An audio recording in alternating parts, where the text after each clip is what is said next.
ప్రభును రక్షకుడైన యేసుక్రీస్తు ప్రభు యొక్క శుభప్రద నామములో ఈ ఉదయకాల సమయమందు ఈ కార్యక్రమాన్ని చూస్తూ వింటున్న మా ప్రియులైన వారందరికీ ప్రభు పేరిట నా శుభాలను తెలియపరుస్తున్నా. గతించినటువంటి కాలమంతా దేవుడు మనకిచ్చినటువంటి కృపాక్షేమములు మరియు ఆయుష్ కాలాన్ని బట్టి దేవునికి మనము కృతజ్ఞులము వందనస్తులమై ఉన్నాం.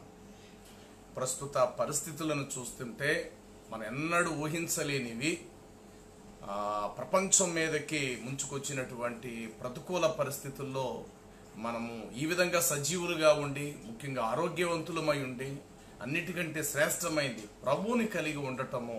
ప్రభు మనకిచ్చిన ధన్యతను బట్టి ప్రభువుకే ఘనత మహిమ ప్రభావాలు కలుగును కాక. అయితే ఇప్పటి కాలపు పరిస్థితిలో మనము ఎలాంటి వారుగా ఉండాలంటే, నిన్నటి వరకు ప్రపంచ పరిస్థితి ఎలా ఉన్నదంటే, రేపటి దినాన ₹1 ఎలా సంపాదించాలి, రేపటి దినానికి ఆస్తులు ఎలా సంపాదించుకోవాలి అనేటువంటి ఉద్దేశము నిన్నటి వరకు ప్రపంచమంతట్లో కూడా ఉంది. కానీ ఇప్పటి కాల పరిస్థితులు ఎలా ఉన్నాయంటే, తెల్లారితే ఒకవేళ నేను బ్రతుకుతానా, ఒకవేళ బ్రతికితే నా నిజ జీవితంలో అడుగులు నేను ఎలా వేయాలి అనేటువంటి పరిస్థితిలో ప్రస్తుతం లోకం నడుస్తున్నది. అయితే ప్రియులారా, ఇలాంటి క్లిష్ట పరిస్థితుల్లో దేవుని యొక్క వాక్యం మనకు దగ్గర కావటం అనేది చాలా ధన్యులం. మరి ముఖ్యంగా సత్య సంగతులను వాస్తవాలను తెలుసుకోవటము నిత్య జీవానికి మనము ఆత్మీయ జీవితాన్ని మరింత బలపరుచుకోవటానికి దేవుడు మనకిస్తున్న మంచి అవకాశం. మరి అదే సమయంలో మన భారతదేశంలో ఎంతో మంది దేవుణ్ణి ఎరగని ప్రజలు, అన్యజనులైన వారు ఉన్నారు. అందులోనే కొంత గ్రంథ పరిశోధన చేసేటువంటి గ్రంథాలు కలిగిన మరి ముస్లిం సహోదరులు కూడా ఉన్నారు. ఎందుకంటే బైబిల్ గ్రంథములో ఉన్న కొన్ని విషయాలు ఖురాన్ గ్రంథంలో కూడా ఉండటాన్ని బట్టి మాకు కూడా గ్రంథాలు బాగా తెలుసు. తౌరాత్, జబూర్, ఇంజిల్, పాత నిబంధన, క్రొత్త నిబంధన మరియు ప్రవక్తల యొక్క వృత్తాంతాలు మాకు బాగా తెలుసు. అంతిమ దైవ గ్రంథము ఖురానే. కాబట్టి ప్రపంచ మానవులందరూ కూడా ఇస్లాంలోకి రావాలి. ప్రపంచ మానవులందరూ కూడా మొహమ్మద్ గారిని అంతిమ దైవ ప్రవక్తగా విశ్వసిస్తేనే వారు స్వర్గానికి, అల్లా ఉన్న నిత్య జీవానికి చేరుకోగలుగుతారు అని ఒకవైపు ముస్లిం సహోదరులు వారు చేసేటువంటి బోధలు లేకపోతే వారుకున్న ప్రమాణాలను బట్టి ప్రజల మధ్యకు వచ్చి వారు బోధించే విధానాలు మనం చూస్తూ ఉన్నాం. ప్రియులారా, ఏది ఏమైనప్పటికీ నిజం అనేటువంటిది ఎప్పుడు కూడా ఒకే విధంగా ఉంటుంది. నిజం ఎప్పుడు కూడా రెండు రకాలుగా ఉండదు. నిజం అనేది ఎప్పుడు కూడా ఒకే విధంగా ఉంటుంది. ప్రపంచంలోకి మనం ఎక్కడికి వెళ్ళినా వెలుగు అనేది ఒకటే. వెలుగు అనేది చూపిస్తారు. వెలుగు అనే దానిలో దాపరకం లేదు. వెలుగు అనేటువంటి దానిలో స్పష్టత్వం ఉంది. వెలుగు అనేటువంటిది ముందుకి దారి చూపించేది వెలుగు. చీకటి అనేటువంటిది ప్రపంచంలో ఎక్కడికి వెళ్ళినా అంతరాయం కలిగిస్తుంది, మార్గం చూపించలేనిదై ఉంటుంది చీకటి అనేది. వెలుగు లేక వెలుతురు అనేటువంటిది మార్గము సరళంగా మనకి చూపించగలిగేటువంటిది వెలుతురు. కాబట్టి దేవుడు లోకానికి వెలుగై ఉన్నారు. దేవుడు అబద్ధమాడుటకు దేవుడు మానవ మాత్రుడు కాడు. దేవుడు సత్యమై ఉన్నాడు. మరి ఆ దేవుడు సత్యమైనటువంటి దేవుడు వాస్తవానికి ఎందులో ఉన్నాడు? ఏ గ్రంథములో ఉన్న దేవుడు? సత్యదేవుడైనటువంటి ఆ ప్రభువు నిజానికి బైబిల్లో ఉన్న దేవుడే సత్యదేవుడా, లేక ఖురానులో చెప్పబడుతున్న అల్లాయే సత్యదేవుడా అనేటువంటిది ప్రపంచ ప్రజలమైన మనందరం కూడా తెలుసుకోవలసిన వారమై ఉన్నాం. అయితే ఈ సందర్భంలో మరి గత కొన్ని దినాల నుండి ఖురాన్ మరియు బైబిల్ ఈ రెండు గ్రంథాలు చాలా విషయాలను మనము వెలుగులోకి తీసుకురావటం జరిగింది. అది ఫేస్బుక్ లైవ్ ద్వారా ఇప్పటికే చాలా మంది ప్రజలు వాటిని చూసి సంతోషించారు, తెలుసుకుంటున్నారు సత్యాలను. మరి ఇదే క్రమంలో ఈ దినకాలము పరిశుద్ధాత్మను గురించినటువంటి సంపూర్ణమైన అవగాహనము, బైబిలు మరియు ఖురాన్ ఈ రెండు గ్రంథాలపై పరిశుద్ధాత్మను గురించినటువంటి సంపూర్ణమైనటువంటి అవగాహన. ముందుగా ఖురాన్ గ్రంథములో నుండి మనం చూద్దాం. యేసుక్రీస్తు ప్రభువారు 2000 సంవత్సరాల క్రితం ఈ భూమి మీద ఆయన జీవించడం జరిగింది. ఆయన తన పనిని సంపూర్తిగా జరిగించి దానిని ముగించి ఆయన వెళ్ళిపోతూ ఒక మాట చెప్పారు. ఇదిగో నేను వెళ్ళుచున్నాను, నేను వెళ్ళి ఆదరణకర్తను, సత్యస్వరూపియగు ఆత్మను నేను పంపించుచున్నాను. తండ్రి నా నామం పేరిట మీకు అందించు పరిశుద్ధాత్మ నాలో ఉన్న సత్య సంగతులనే మీకు బోధించి నన్ను మహిమపరచును అని యేసుక్రీస్తు ప్రభు వారే స్వయంగా తెలియపరచడం అనేటువంటి జరుగుతూ వచ్చింది. అయితే యేసుక్రీస్తు ప్రభువారు బైబిల్ గ్రంథములో చెప్పినటువంటి పరిశుద్ధాత్మ అనేటువంటి ఆయన దేవుని ఏకత్వములో త్రిత్వములో ఒక భాగం. దేవుని అనంతమైన ఏకత్వములో, దేవుని విశ్వసనీయతలో, ఏకత్వములో పరిశుద్ధాత్ముడు త్రిత్వములో ఒక భాగమునై ఉన్నారనేటువంటిదే బైబిల్ యొక్క సంపూర్ణమైనటువంటి దైవిక అవగాహనము.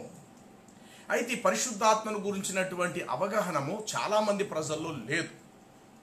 అసలు ఆ పరిశుద్ధాత్మ అనేటువంటిది ఏదో 2000 సంవత్సరాల నుండి యేసు ప్రభు వారు వెళ్ళిపోయిన తర్వాత వచ్చిన పరిశుద్ధాత్ముడే కాదు, కానీ సృష్టి ఆదికి పూర్వము నుండి కూడా, అనాది నుండి తండ్రిలో ఒక భాగంగా పరిశుద్ధాత్ముడే తండ్రి కుమార పరిశుద్ధాత్ముడిగా ఉన్నవారిగా, త్రియేక దేవుడుగా ఉన్నవారిగా, తగిన కాలమందు వారు చేయగలిగినటువంటి కార్యాలు పనులు చేస్తూ వచ్చినటువంటి వారిగా మనం చూస్తున్నాం. పాప క్షమాపణ నిమిత్తమై ప్రక్షాళన కొరకు యేసుక్రీస్తు ప్రభు వారు శరీరధారుడికి లోకానికి వచ్చి తన పనిని ముగించి ఆయన వెళ్ళిపోతే, ఇక పరిశుద్ధాత్ముడు సంఘాన్ని పరలోకం కొరకై సిద్ధపరుస్తూ భూలోకమంతటిని కూడా ప్రజలను మరి నిత్య జీవానికి ఏర్పరిచి సిద్ధపరిచేటువంటి పనిలో పరిశుద్ధాత్ముడు ఇప్పుడు తన పని చేసేటువంటి వారిగా 2000 సంవత్సరాల నుండి మనం చూస్తూ ఉంటున్నాం. అయితే ఈ పరిశుద్ధాత్మను గురించినటువంటి అవగాహనము మరి ముస్లిం సహోదరులకు అది ఎంతవరకు అవగాహనము, తర్వాత ఖురాను గ్రంథములో పరిశుద్ధాత్మను గురించినటువంటి విషయాలు ఎలా ఉన్నాయనంటే, గాబ్రియేలు దూత మరియమ్మ దగ్గరకు వచ్చి ఇలా చెప్పడం జరుగుద్ది. ఓ మరియా, అల్లా యొద్ద నుండి నేను పంపబడిన గాబ్రియేల్ని నీకు కుమారుడిని నొసంగుటకే నేను పంపబడి ఉన్నాను అని అన్నప్పుడు మరియమ్మ అంటది, నేను పురుషుణ్ణి ఎరగని దానను, పెళ్లి కాలేదు, నాకు ఎట్లా కుమారుడు పుడతాడంటే ఇది అల్లాహకు సాధ్యమే అని చెప్పేసేసి అంతటా గాబ్రియేల్ అయినటువంటి దూత ఏం చేస్తాడంటే తల్లి అయినటువంటి మరియమ్మకు తన కంఠమునందు ఊదగా ఆమె గర్భమయ్యను అని చెప్పి వ్రాయబడినది. అంటే యేసుక్రీస్తు ప్రభువారు గాబ్రియేలు యొక్క ఊపిరి వలన యేసు ప్రభువారు జన్మించారు. ఇంతకీ మరియ గర్భములోకి వెళ్ళి పిండోత్పత్తి అయినటువంటి ఆ యేసు ప్రభువారు ఎవరు అనంటే, ఖురానులో ఒక భాగం ఏం చెప్తుందంటే గాబ్రియేలు యొక్క ఊపిరి అనేసి ఒక సందర్భంలో రాయబడింది. ఇంకో సందర్భంలో ఖురానులోని ఏమనుంటదంటే ఆయన పరిశుద్ధాత్ముడై ఉన్నాడు, పరిశుద్ధాత్మ వలన ఆమె గర్భం ధరించినని చెప్పిన మాట కూడా ఖురానులోని మరొక భాగంలో మరో చోట చెప్పబడినది. సరే, ఈ విధంగా ఉన్నప్పటికీ ఇప్పుడు మొహమ్మద్ వారి విషయానికి వచ్చేసరికి ముస్లిం సోదరులు ఏం చెప్తున్నారు అనేక చోట్లంటే, యేసు ప్రభు వారు వెళ్ళిపోతూ చెప్పినటువంటి ఆ పరిశుద్ధాత్మయే, ఆదరణకర్తయే, సత్యస్వరూపియగు ఆత్మయే సాక్షాత్తు ప్రవక్త మొహమ్మద్ గారు అని చెప్పడం జరిగింది. అదే పనిలో ఖురాన్ గ్రంథం మరి ఖురాన్ మజీద్లో 3వ వాల్యంలో ఖురాన్ మజీద్ 3వ వాల్యం ఖురానే సూరే సఫాత్ 61:6లో వ్యాఖ్యానంలో ఇలా చెప్పబడినదన్నమాట. ఏమనంటారంటే, మరియం కుమారుడగు హజ్రత్ ఈసా ప్రవక్త ఇశ్రాయేలీలకు ఇట్లు బోధించెను, నన్ను దేవుడు ప్రవక్తగా చేసి మీ యొద్దకు నన్ను పంపియున్నారు.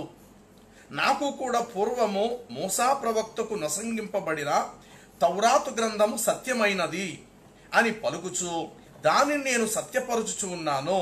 అయితే నా వెనుక ఒక గొప్ప మహాప్రవక్త రానయ్యున్నాడు, అతని పేరు అహమదు. అతనిని గూర్చి లోకమునకు సంతోష వార్త ఇచ్చుచూ ఉన్నాను. కావున మీరు నన్ను విశ్వసించి విశ్వాసులు కండు. ఆ తరువాత ఈసా ప్రవక్త దేవుని సెలవు వలన అనేకమైన సూచక క్రియలను ప్రజలకు చూపించెను.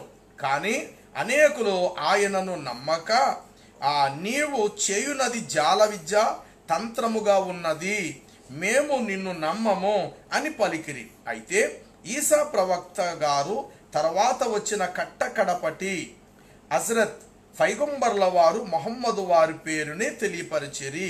వీరి పేరు అహమదు అని వీరిని గూర్చి పూర్వ గ్రంథములలో అనేక ప్రకటనలు కలవు. అలాగుననే బైబుల్ గ్రంథములలో అహమ్మదునకు తర్జుమా చేసి ఆదరణకర్త, పరిశుద్ధాత్ముడు అని చెప్పి వ్రాయబడి ఉన్నది.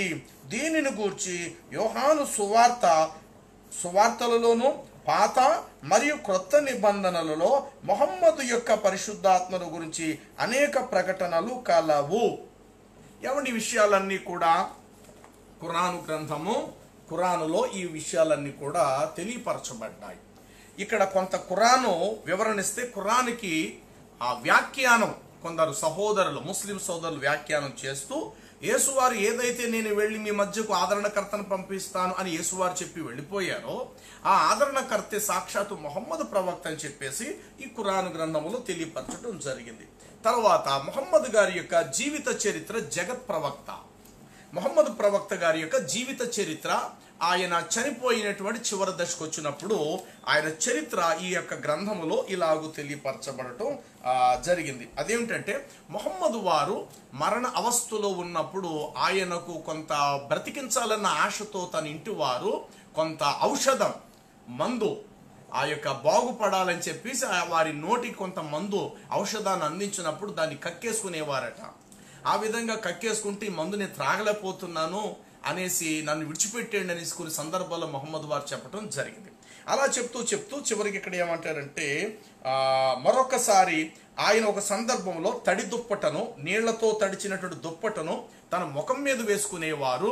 మరికొన్ని సందర్భంలో ఆ దుప్పటి ఆరిపోయిన తర్వాత ముఖం మీద నుండి మరల తన దుప్పటిని తీసివేసి నీళ్లు చల్లుకొని మరలా మరొక పర్యాయము తన దుప్పటిని తన ముఖం మీద వేసుకుంటూ ఇట్లు అనేక పర్యాయములు అలాగూ చేయొచ్చు తన ముఖమును నేలకు వాల్చి తమ చేతులను వారు పైకెత్తిరి. అలా పైకెత్తి ఇలా తెలియపరిచినారట. ఏమన్నారు అనంటే, అంతలో తమ చేతులను చూపుచు వ్రేలుతో చేసైగ చేయొచ్చు 3 తూర్లు ఇట్లు ఉద్దేశించి చెప్పిరి. బలీర్, రహీకుల్, అలా అనగా ఇప్పుడు ఎవరి చేతుల్లో నా ప్రాణమైతే ఉన్నదో ఆ సర్వశక్తి దేవుడు సాక్షిగా అని వారు తెలియపరుస్తూ తన చేతులను వ్రేలాడదీశాను, కనుగుడ్లు వెనకకు తిరిగిపోయెను. అట్లు వారు తన ప్రాణము విడువగా పైగంబర్ల వారి యొక్క పరిశుద్ధాత్మ పరలోకమునకు చేరిపోయెను అని వ్రాయబడినది. మొహమ్మద్ గారు మరణస్థితి చివరి గడియలో ఉన్నప్పుడు ఆయన చేతులు వ్రేలాడదీసి కనుగుడ్లు వెనక్కి తిరగబడి నేను వెళ్ళిపోతున్నాను, ఏ దేవుని చేతుల్లో నా ప్రాణం ఉన్నదో ఆ దేవుని సాక్షి నేను వెళ్ళిపోతున్నానని చెప్పి తన ప్రాణము విడిచిరి. అట్లు వారి పరిశుద్ధాత్మ పరలోకమునకు చేరెను అని చెప్పేసి ఇక్కడ వ్రాయబడినది. వాస్తవానికి యేసు ప్రభు వారు చెప్పినటువంటి పరిశుద్ధాత్మ సాక్షాత్తు మొహమ్మద్ ప్రవక్త గారేనా అని అంటే ఇక్కడ ఒక సత్యాన్ని మనం తెలుసుకోవాలి. ఎందుకంటే మొదట దేవుడు అబద్ధికుడు కాడు, అలాగుననే పరిశుద్ధాత్ముడు దేవుడే అయి ఉన్నాడు కనుక, దేవుడు ఆత్మయ్య ఉన్నాడు కనుక పరిశుద్ధాత్ముడు అబద్ధికుడు కాడు. మరి బైబిల్ గ్రంథములో ఉన్న పరిశుద్ధాత్ముడే సాక్షాత్తు ఖురాను గ్రంథములో మొహమ్మద్ ప్రవక్త గారైతే గనుక మరి బైబిల్లో ఉన్న పరిశుద్ధాత్ముడు ఎలా ఉన్నారో ఖురానులో ఉన్న మొహమ్మద్ అనే పరిశుద్ధాత్ముడు కూడా అలాగే ఉండి తీరాలి. మరి దేవునిలో అబద్ధము లేనప్పుడు, పరిశుద్ధాత్ముడిలో అబద్ధము లేనప్పుడు మరి మొహమ్మద్ గారు చెప్పిన మాట ఏంటో తెలుసా? బైబిల్ ప్రకారం యేసుక్రీస్తు దేవుని కుమారుడై ఉన్నాడు అని రాయబడింది. బైబిల్ ప్రకారం యేసుక్రీస్తు మానవాళి విమోచన కొరకు, సిలువ యాగము పొందుట కొరకు, సిలువలో తన ప్రాణం అర్పించుట కొరకు ఈ లోకంలో జన్మించారనేది బైబిల్ చాలా స్పష్టంగా బోధిస్తూ ఉంటుంటే మరి పరిశుద్ధాత్ముడే మొహమ్మద్ అయితే గనుక మరి ఆయన కూడా నిజమే చెప్పాలి. కానీ ఖురానులో ఏం చెప్పారు, లేక మొహమ్మద్ జీవిత కాలంలో ఆయన ఏం చెప్పారంటే యేసుక్రీస్తు ఏక్ పైగంబర్, ఏక్ నబీ సల్లాం అనగా ఆయన ఒక ప్రవక్త తప్ప మరేమీ కారు, ఆయన దేవుని కుమారుడు అంతకన్నా కాడు. అసలు ఆయన సిలువ యొద్దకు తేబడలేదు, సిలువపై వ్రేలాడలేదు, సిలువపై ప్రాణం పెట్టలేదు, సిలువలో చనిపోను లేదు. ఆయన చూస్తుంటుండగానే స్వర్గానికి ఆయన వెళ్ళిపోయారు, ఆయన సిలువలో మరణించలేదని చెప్పడం జరిగింది. మరి మొహమ్మద్కు పూర్వం 600 సంవత్సరాల క్రితము యేసు సిలువ వేయబడి చనిపోయారన్న ఈ సత్యాన్ని ఆనాటి ఆది అపోస్తులైనటువంటి యేసు శిష్యులు ప్రపంచ నలుమూలలకు ఆయన సిలువ రక్షణ సువార్తను అందించే పనిలో 600 సంవత్సరాలు క్రీస్తుకు అంటే మొహమ్మద్కు పూర్వం జరిగిన ఈ వాస్తవం.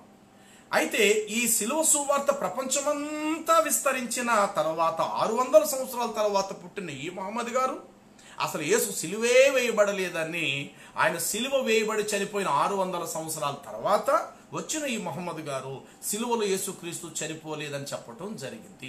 దీనిని బట్టి ఇప్పుడు మొహమ్మద్ గారిని పరిశుద్ధాత్ముడే అనందామా? మరి పరిశుద్ధాత్ముడైతే అబద్ధకుడు కాడు కదా, పరిశుద్ధాత్ముడిలో అబద్ధము లేదు కదా.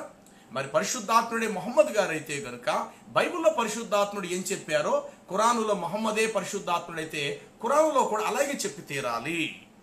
అలా చెప్పలేదు కాబట్టే బైబిల్లో యేసు ప్రభు వారు చెప్పినటువంటి ఆదరణకర్త అనబడిన పరిశుద్ధాత్ముడు 100% మొహమ్మద్ ప్రవక్త గారు కానీ కాదని ప్రపంచ ముస్లిములు, ప్రపంచ క్రైస్తవుని సత్యాన్ని తెలుసుకోవాలి. అయితే ఇప్పుడు పరిశుద్ధాత్మను గురించినటువంటి అవగాహన ఈనాడు క్రైస్తవ సంఘాల్లో కూడా చాలా వరకు తక్కువైపోయింది. పరిశుద్ధాత్ముని యొక్క సంపూర్ణమైన అవగాహనము కూడా క్రైస్తవ సంఘాల్లో కూడా చాలా వరకు తక్కువైపోయి పరిశుద్ధాత్మను దూషణ చేసే విధంగాను, నవ్వులు పాలు చేసే విధంగా కూడా చాలా చాలా చాలా సంఘాల్లో మనం చూస్తూ ఉంటూ ఉన్నాము. ప్రియులారా, ఇప్పుడు బైబిల్లోకి మనం వెళదాం. పరిశుద్ధాత్ముడు మనలోనికి వస్తే జరిగే పనులు ఎలా ఉంటాయో మనం చూద్దాం. ముందుగా ఒక మాట, దినవృత్తాంతములు 2వ గ్రంథము 20వ అధ్యాయము 12వ వచనము నుండి మనము చూస్తే అక్కడ యెహోషువపాతు అనేటువంటి ఒక ఇజ్రాయేలు యొక్క రాజు కనబడతాడు. ఆ దేశపు రాజు మీదకి 4 దేశాలు దండెత్తి చిన్న దేశం మీదకి పెద్ద యుద్ధం చేయటానికి వచ్చారు. అప్పుడు వాళ్ళ దగ్గర ఉన్న ఆయుధాలు తక్కువ, సామగ్రి తక్కువ, సైనికుల సిబ్బంది తక్కువ. అప్పుడు ఆయన ఏం చేశాడంటే దేవుని సన్నిధిని ప్రార్థన చేస్తూ ఇట్లు ప్రార్థన చేశాడు. ఏమనంటే 12వ వచనం చెప్తాడు, దేవా మా మీదకు వచ్చు, ఆ సైన్యముతో యుద్ధము చేయుటకు మాకు శక్తి చాలదు, ఏమి చెయ్యాలో మాకు తోచటము లేదు, నీవే మాకు దిక్కని ప్రార్థన చేశాను. అలాగూ అతడు ప్రార్థన చేసిన తర్వాత ఏం జరిగింది అంటే 14వ వచనం చూద్దాము. అప్పుడు మత్తన్యాకు పుట్టినటువంటి యెహూయేలు కుమారుడైన బెనయాకు జననమైన జకరియా కుమారుడగు ఆసాపు సంతతి వాడగు లేవీయుడగు యహాజియేలు సమాజములో ఉండెను. యెహోవా ఆత్మ అతని మీదకు రాగా అతడు ఇలాగు ప్రకటించాను. అద్భుతం ఏమిటంటే ముందు ఒక పెద్ద యుద్ధం జరగబోతుంది. వీళ్ళ దగ్గర సామగ్రి తక్కువ, ఆయుధాలు లేవు, సైనిక సిబ్బంది తక్కువ, వచ్చినటువంటి శత్రు దేశాలు చాలా పెద్దవి. అయితే ఇప్పుడు భయపడుతూ ఉంటున్న సందర్భంలో ప్రార్థన చేసి దేవుని ధైర్యం పొందటానికి సిద్ధపడ్డారు. ఈ సందర్భంలో ఏం జరిగిందంటే అక్కడ ఉన్నటువంటి వేల కొలది ఈ సైన్యము, ఈ ప్రజలు, యూదా ప్రజలు ఉన్నప్పటికీ అందులో ఒక్క వ్యక్తి మీదకి దేవుడు తన పరిశుద్ధాత్మను పంపించడం జరిగినది. ఈ పరిశుద్ధాత్మ ఎవరి మీదకి వచ్చింది ఇక్కడ పూర్తిగా వివరణ కూడా ఇవ్వటం జరిగింది. అప్పుడు మత్తన్యాకు పుట్టినటువంటి యెహూయేలు కుమారుడైన బెనయాకు జననమైన జకరియా కుమారుడగు ఆసాపు సంతతి వాడును లేవీయుడు అగు యహాజియేలు సమాజములో ఉండెను. యెహోవా ఆత్మ అతని మీదకి రాగా ఇప్పుడు ఆత్మ కలిగిన వాడే అతడు ఇలాగూ ప్రకటించాను. ఏమని? యూదా ప్రజలారా, యెరూషలేము కాపురస్తులారా, అలాగే యెహోషాపాతు ఓ రాజా, మీరందరూ ఆలకించుడి. యెహోవా సెలవిచ్చినది ఏమనగా, ఈ గొప్ప సైన్యమునకు మీరు భయపడకండి, జడియకండి. ఈ యుద్ధము మీరు కాదు, దేవుడే జరిగించును. రేపు మీరు వారి మీదకి పోవుడి. వారు జీజు అను ఎక్కువ మార్గమున వారు వచ్చుచున్నారు. మీరు యెరూయేలు అరణ్యమున ముందర ఉన్నటువంటి వాగు దగ్గరకు వారిని కలుసుకొందురు.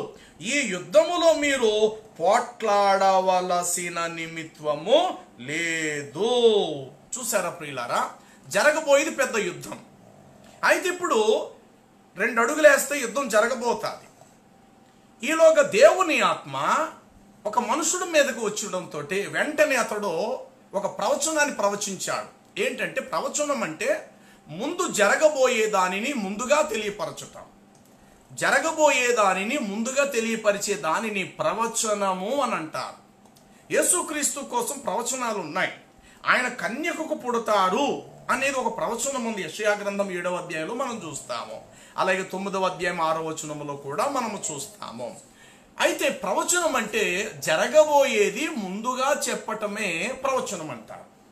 ప్రవచనము అనగా ప్రవచనము యొక్క నెరవేర్పు అనేటువంటిది వాస్తవం జరిగిన తర్వాత ప్రవచనము యొక్క నెరవేర్పు సంపూర్ణమవుతుంది.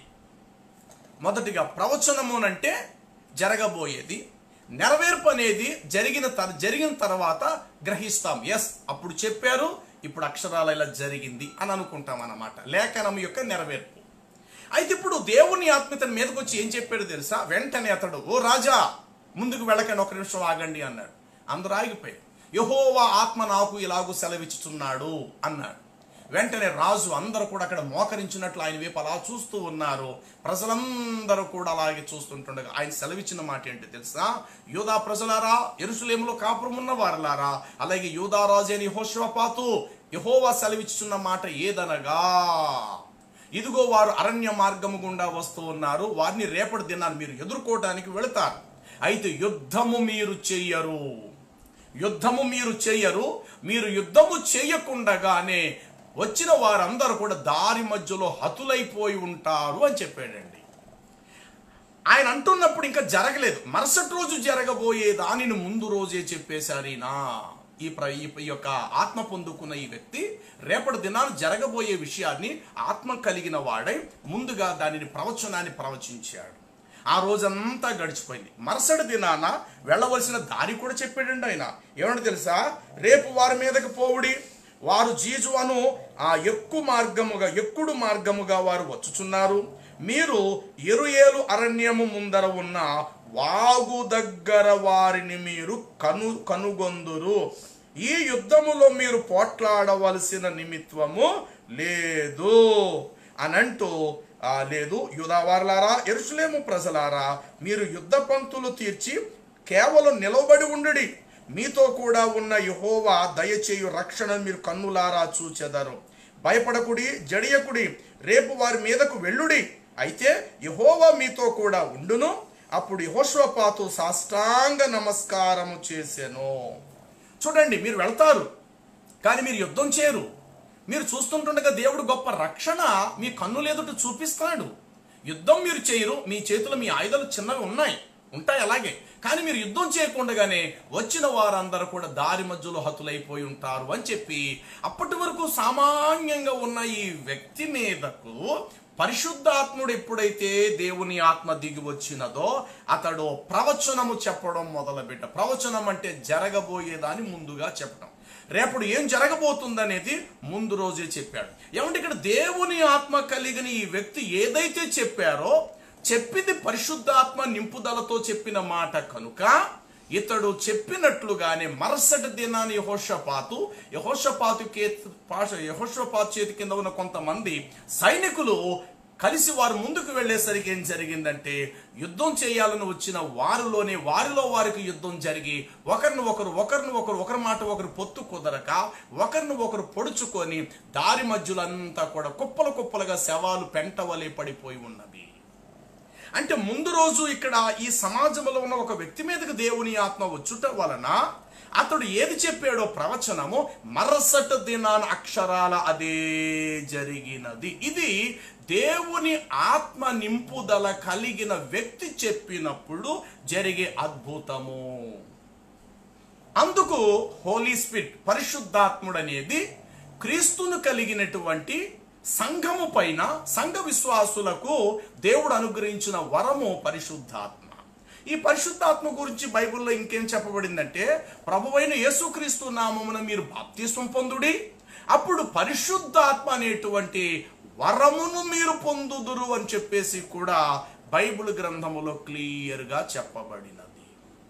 కాబట్టి పరిశుద్ధాత్మ పొందుకున్న వారు నిజమే మాట్లాడతారు. పరిశుద్ధాత్మను పొందుకున్న వారు భవిష్యత్తులో జరగబోయే విషయాలను ముందుగా తెలియపరుస్తారు. అలా చెప్పింది అక్షరాల జరిగితేనే అతడు పరిశుద్ధాత్మ చేత ప్రవచనం ప్రవచించాడు అని నమ్మాలి తప్ప, అతడు చెప్పింది అలా జరగకపోతే అతడుకు పరిశుద్ధాత్ముడుకు సంబంధము లేదనే నమ్మాలి. మరి ఇప్పుడు ముస్లిం సోదరులు అనుకున్నట్లు బైబిల్ గ్రంథములు యేసు చెప్పిన ఆదరణకర్త అనబడినటువంటి పరిశుద్ధాత్ముడే ఒకవేళ ముహమ్మద్ గారైతే బైబిల్లో ఉన్న ఆత్మను పొందుకున్న వారు ఏం చెప్పారో ఈయన కొడుకుడిదే చెప్పాలి. పాత నిబంధన మొదలగు బైబిల్ గ్రంథములన ప్రవక్తలందరూ కూడా పరిశుద్ధాత్మను కలిగి ఉండియే వారు ప్రవచనాలు పలుకుతూ వచ్చారు. పరిశుద్ధాత్మను కలిగిన వారే వారు దేవుని సంగతులు ప్రపంచానికి తెలియపరుస్తూ వచ్చారు. కాబట్టి ప్రవక్తలు మాట్లాడిన మాటలు ఏది కూడా నిష్ఫలము కాలేదు, వారు పలికిన మాట ఏది కూడా నిరార్థకముగా వ్యర్థము కాలేదు. వారు పలకబడిన ప్రతి మాట కూడా అక్షరాల అవునన్నట్లుగానే జరిగింది. అదే యేసుక్రీస్తు ప్రభు కోసము పూర్వ ప్రవక్తలు ఎందరో ప్రవచించారు. ఆయన కన్యకకు పుడతారు, ఆయన 33.5 సంవత్సరాలు జీవిస్తారు, శ్రమలు పొందుతాడు, ఆయన బ్రతుకుండగా గుడ్డివాడు కళ్ళు ఇస్తాడు, చచ్చిపోయిన వాళ్ళు బ్రతికిస్తాడు, ఆయన అద్భుతాలు చేస్తారు, తర్వాత గాలి తుఫానులను ఆయన బంధిస్తారు, దయ్యముల చేత పీడించబడిన వాడిని విడిపిస్తారు, చివరికి ఆయన ఏ పాపము లేకుండా ఆయన సిలువలో మరణిస్తారు, చనిపోయి సమాధి చేయబడి తిరిగి ఆయన 3వ దినాన కూడా తిరిగి లేస్తారు అని పూర్వము కొన్ని వందల ప్రవక్తల ప్రవచనాలు పరిశుద్ధ బైబిల్ గ్రంథములో మనం చూడగలుగుతాం. ఆ ప్రవక్తలు ప్రవచించిన ప్రవచనాలన్నీ కూడా నిజంగా జరిగాయంటే కారణం ఏంటి? వాళ్ళందరూ కూడా పరిశుద్ధాత్మతో నింపబడ్డారు కాబట్టి వారు చెప్పినది ఏది కూడా వ్యర్థంగా నిష్ఫలము కాలేదు. అవన్నీ క్రీస్తు యేసునందు అవునన్నట్టుగానే సంపూర్ణంగా నెరవేర్చబడుతూ వచ్చాయి. దీన్ని బట్టి ఆలోచిస్తే యేసుప్రభు వారి బైబిల్లో చెప్పిన పరిశుద్ధాత్ముడు మొహమ్మద్ ప్రవక్త గారు 100% కాదని తేలిపోయింది. ఇక్కడతో ముస్లింలు బాగా ముగించబడుతుంది. ఇప్పుడు క్రైస్తవ సంఘాలను మనం చూద్దాం. ఈనాడు చాలా చోట్ల పరిశుద్ధాత్మ నేను పొందుకున్నానని రంకెలేసేవారు, గంతులేసేవారు, పెద్ద పెద్ద కేకలేసేవారు, అలాంటి సందర్భంలో ఆదమర్చిపోయినట్లుగా ఒంటి మీద వస్త్రాలు కూడా జారిపోవటము, బైబిల్ని కాళ్ళతో త్రొక్కుకుంటూ వెళ్ళిపోవటము, పురుషుల సమాజంలోకి స్త్రీలు ప్రవేశించడం, స్త్రీలు సమాజంలోకి పురుషులు ఆత్మ పొందుకున్నామని చెప్పి వారు ఇటు అటు ఏదో చీమల మీద మందేస్తే చీమలు ఎలాగైతే చెల్లా చెదురైపోతుంటాయో సంఘాల్లో ఒక దైవ క్రమము లేకుండా ఈనాడు విచ్చలవిడితనంగా జరుగుతూ ఇదిగో వీళ్ళందరూ కూడా ఆత్మ పొందుకున్నారు, భాషలో మాట్లాడేస్తున్నారు, వీళ్ళందరూ పరిశుద్ధాత్మతో నింపబడిపోయి ఉన్నారు అని ఈనాడు సంఘాల్లో జరుగుతున్నది. వాస్తవానికి అది వాస్తవమేనా? నిజానికి ఈరోజు సంఘాల్లో పరిశుద్ధాత్మ నింపుదలనేటువంటిది సంపూర్ణంగా అది నిజమేనా? ఈ విషయంలో నిజంగా పరిశుద్ధాత్మను చాలా సంఘాలు అన్యాయంగా దుఃఖపరుస్తూ ఉన్నాయి చాలా చోట్ల. ఏమంటే ఇప్పుడు మార్టిన్ లూథర్ గారు రోమన్ క్యాథోలిక్ వాళ్ళ చేతుల్లో నుండి పరిశుద్ధ బైబిల్ గ్రంథాన్ని బయటకు తీసుకొచ్చి ప్రపంచానికే వెలుగునిచ్చాడు మార్టిన్ లూథర్ గారు. ఏమంటే ఏనాడైనా ఆయన రంకెలేయటము, అరుపులు అరవటము, కేకలేయటం అనేటువంటివి ఆయన జీవితంలో ఉన్నాయండి? రెండో, డాక్టర్ విలియం కేరీ గారు భారతదేశానికి ఇంగ్లాండ్ దేశం నుండి వచ్చి పరిశుద్ధ బైబిల్ గ్రంథాన్ని మనకి భారతదేశానికి ముఖ్యంగా భారతదేశానికి ఆయన వచ్చి సిరంపూర్, కలకత్తా ప్రాంతానికి ఆయన వచ్చి ఇక్కడ బైబిల్ గ్రంథాన్ని మనకు తర్జుమా చేసి దాదాపు 40 భాషల్లో మహానుభావుడు మనకు అందజేసాడే. మరి ఏనాడైనా ఆయన రంకెలేయటము, పెద్ద పెద్ద అరుపులు అరవటము, ఇదిగో దేవుని ఆత్మను పొందుకున్నానని చెప్పేసేసి రంకెలేసే విధానము Martin Luther doctor William Carey గారిలో ఉన్నదండి. సరే, మహాప్రవక్త వంటి వారు దైవజనులు భక్త సింగ్ గారు కొన్ని వేల సంఘాలు కట్టారు. ప్రపంచం మొత్తం మీద అతి ఎక్కువ సంఘాలంటూ ఎవరికన్నా ఉన్నాయంటే మహానుభావుడు భక్త సింగ్ గారి. మరి ఏనాడు కూడా ఆయన అరుపులు అరవటము, రంకిలేయటము, కేకలేటి ఇదిగో పరిశుద్ధాత్మను పొందుకున్నాను, పొందుకోండి అని కేకలేసే విధానము దైవజనులు భక్త సింగ్ గారి దగ్గర కూడా లేదు. అలాగుననే వారి తరువాత ఎన్ దానియేలయ్య గారు, ద లేమాన్ ఇవాంజలికల్ ఫెలోషిప్ సంస్థ అధికారి ఎన్ దానియేలయ్య గారు, వారి తర్వాత జోషువా డానియేలయ్య గారు, ఇలాంటి వాడు ఎంతో మంది మహానుభావులు ఎంతో మంది ఉన్నారు. వీళ్ళు ఎక్కడ కూడా సమాజములలో ఇతరుల దగ్గర మరి దేవునికి అవమానం కలిగించేటువంటి విధంగా ఇదిగో దేవుని ఆత్మ మేము పొందేసుకున్నామని చెప్పి పెద్ద పెద్ద రంకెలేయటము, అరుపులు అరవటము, కేకలు వేసేయటాలు, వాళ్ళ ప్రజలు ఇటువైపుకి స్త్రీలేమో అటువైపుకి వెళ్ళిపోవటాలు, బైబిల్ తొక్కుకుంటూ వెళ్ళిపోవటాలు, రంకెలేయటాలు, ఇలాంటి గందరగోళం అనేటువంటివి ఇలాంటి ఈ సంఘాలు ఎక్కడా కూడా లేవు ప్రియులారా. కానీ కొన్ని చోట్ల మాత్రమే పరిశుద్ధాత్మ అవగాహనము లేనటువంటి వారు ఇలాంటి సందర్భాల్లో కనబడటం అనేది మనం చూస్తూ ఉన్నాం. అయితే ప్రియులారు, ఇప్పుడు ప్రవచనం అంటే జరగబోయే దానిని ముందుగా తెలియపరిచే దాన్నే ప్రవచనం అంటారు. ఏమంటే ఈనాడు సంఘాలు ఎంత దౌర్భాగ్యమైన స్థితిలో ఉన్నాయి అనంటే, ఏమంటే ఒకడు సారా వ్యాపారం చేస్తుంటాడు, ఒకడు వడ్డీ వ్యాపారం చేస్తుంటాడు. వాడు సంఘానికి రావచ్చు, వారి భార్యో పిల్లలో, వారి అత్తగారో, వారి యొక్క తల్లిగారు ఎవరో ప్రభుని నమ్ముకుంటారు. వాళ్ళని బట్టి వాళ్ళు కూడా మెల్లిమెల్లిగా దేవుడి దగ్గరికి వస్తారు సంతోషమే.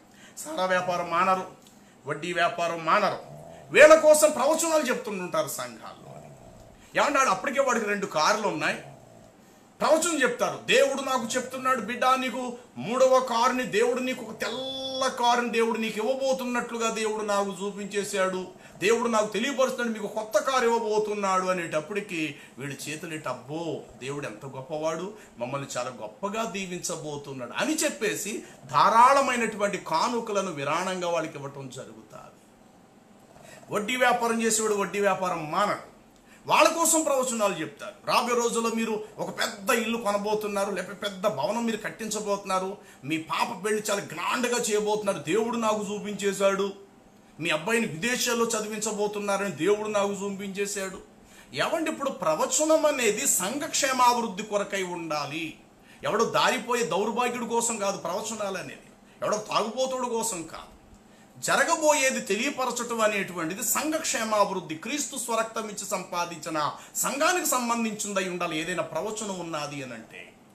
ఏమంటే ఇప్పుడు అపోస్తుడైన పౌలు దమస్కా మార్గం గుండా వెళుతూ మొత్తం మీద ప్రభు చేత పట్టబడ్డాడు, 2 కళ్ళు గుడ్డివాడిగా మారిపోయాడు, 3 దినాలు అన్నపానములు ఏమీ లేక కూడా ఒక చోట మౌనంగా ఉన్నాడు. ఈలోగా ఆ ప్రాంతంలో ఉన్నటువంటి అననీయ అనేటువంటి వ్యక్తిని ప్రభు దర్శించాడు. అననీయాని ప్రభు దర్శించి ఏమంటాడు, అననీయ నీవు వెళ్ళి సౌలు అనేటువంటి వాడి దగ్గరికి వెళ్ళి నేను చెప్పినట్లుగా చెప్పి నువ్వు ప్రార్థన చేయి, నేను ఆడికి కంటి చూపిస్తాను, కనుదృష్టిస్తాను అంటే అతను అంటాడు, ప్రభా అతడు చాలా దుర్మార్గుడు కదా, అతడికి స్వస్థత అవసరమా అన్నట్టు మాట్లాడు. లేదు అతడు నా నామం నిమిత్తం ఎన్నో శ్రమలు భరించనై ఉన్నాడు, అతడు నేను ఒక గొప్ప సాధనగా వాడుకోబోతున్నానని చెప్పేసి దేవుడు చెప్పడం జరిగింది. ఏమంటే ఇప్పుడు ప్రవచించి ఇప్పుడు దేవుడు ముందుగా చెప్పాడు, నిజంగానే అననీయ వెళ్ళాడు. ఇప్పుడు సౌలను పడినటువంటి పౌలు సంఘానికి ఎంత ప్రయోజకుడయ్యాడు, నిజంగా ముందుగా చెప్పాడు, దేవుడు చెప్పేశాడు ముందుగానే రేపటి దినాన్ని అతడు ఏం చేయబోతున్నాడని. అక్షరాల సౌలు అనేటువంటి వ్యక్తి పౌలుగా మారాడు, ప్రభు కొరకు శిరచ్ఛేదంగా చేయబడి అపసాక్షిగా మరణించాడు, ఎన్నో పత్రికలు రాశాడు, ప్రపంచానికి ప్రభు తనతో గొప్ప వెలుగును లోకానికి అందించిన వారిలో అపోస్తుడైన పౌలు కొడుకు గొప్ప మహాప్రవక్త, లేకపోతే గొప్ప అపోస్తులుడు.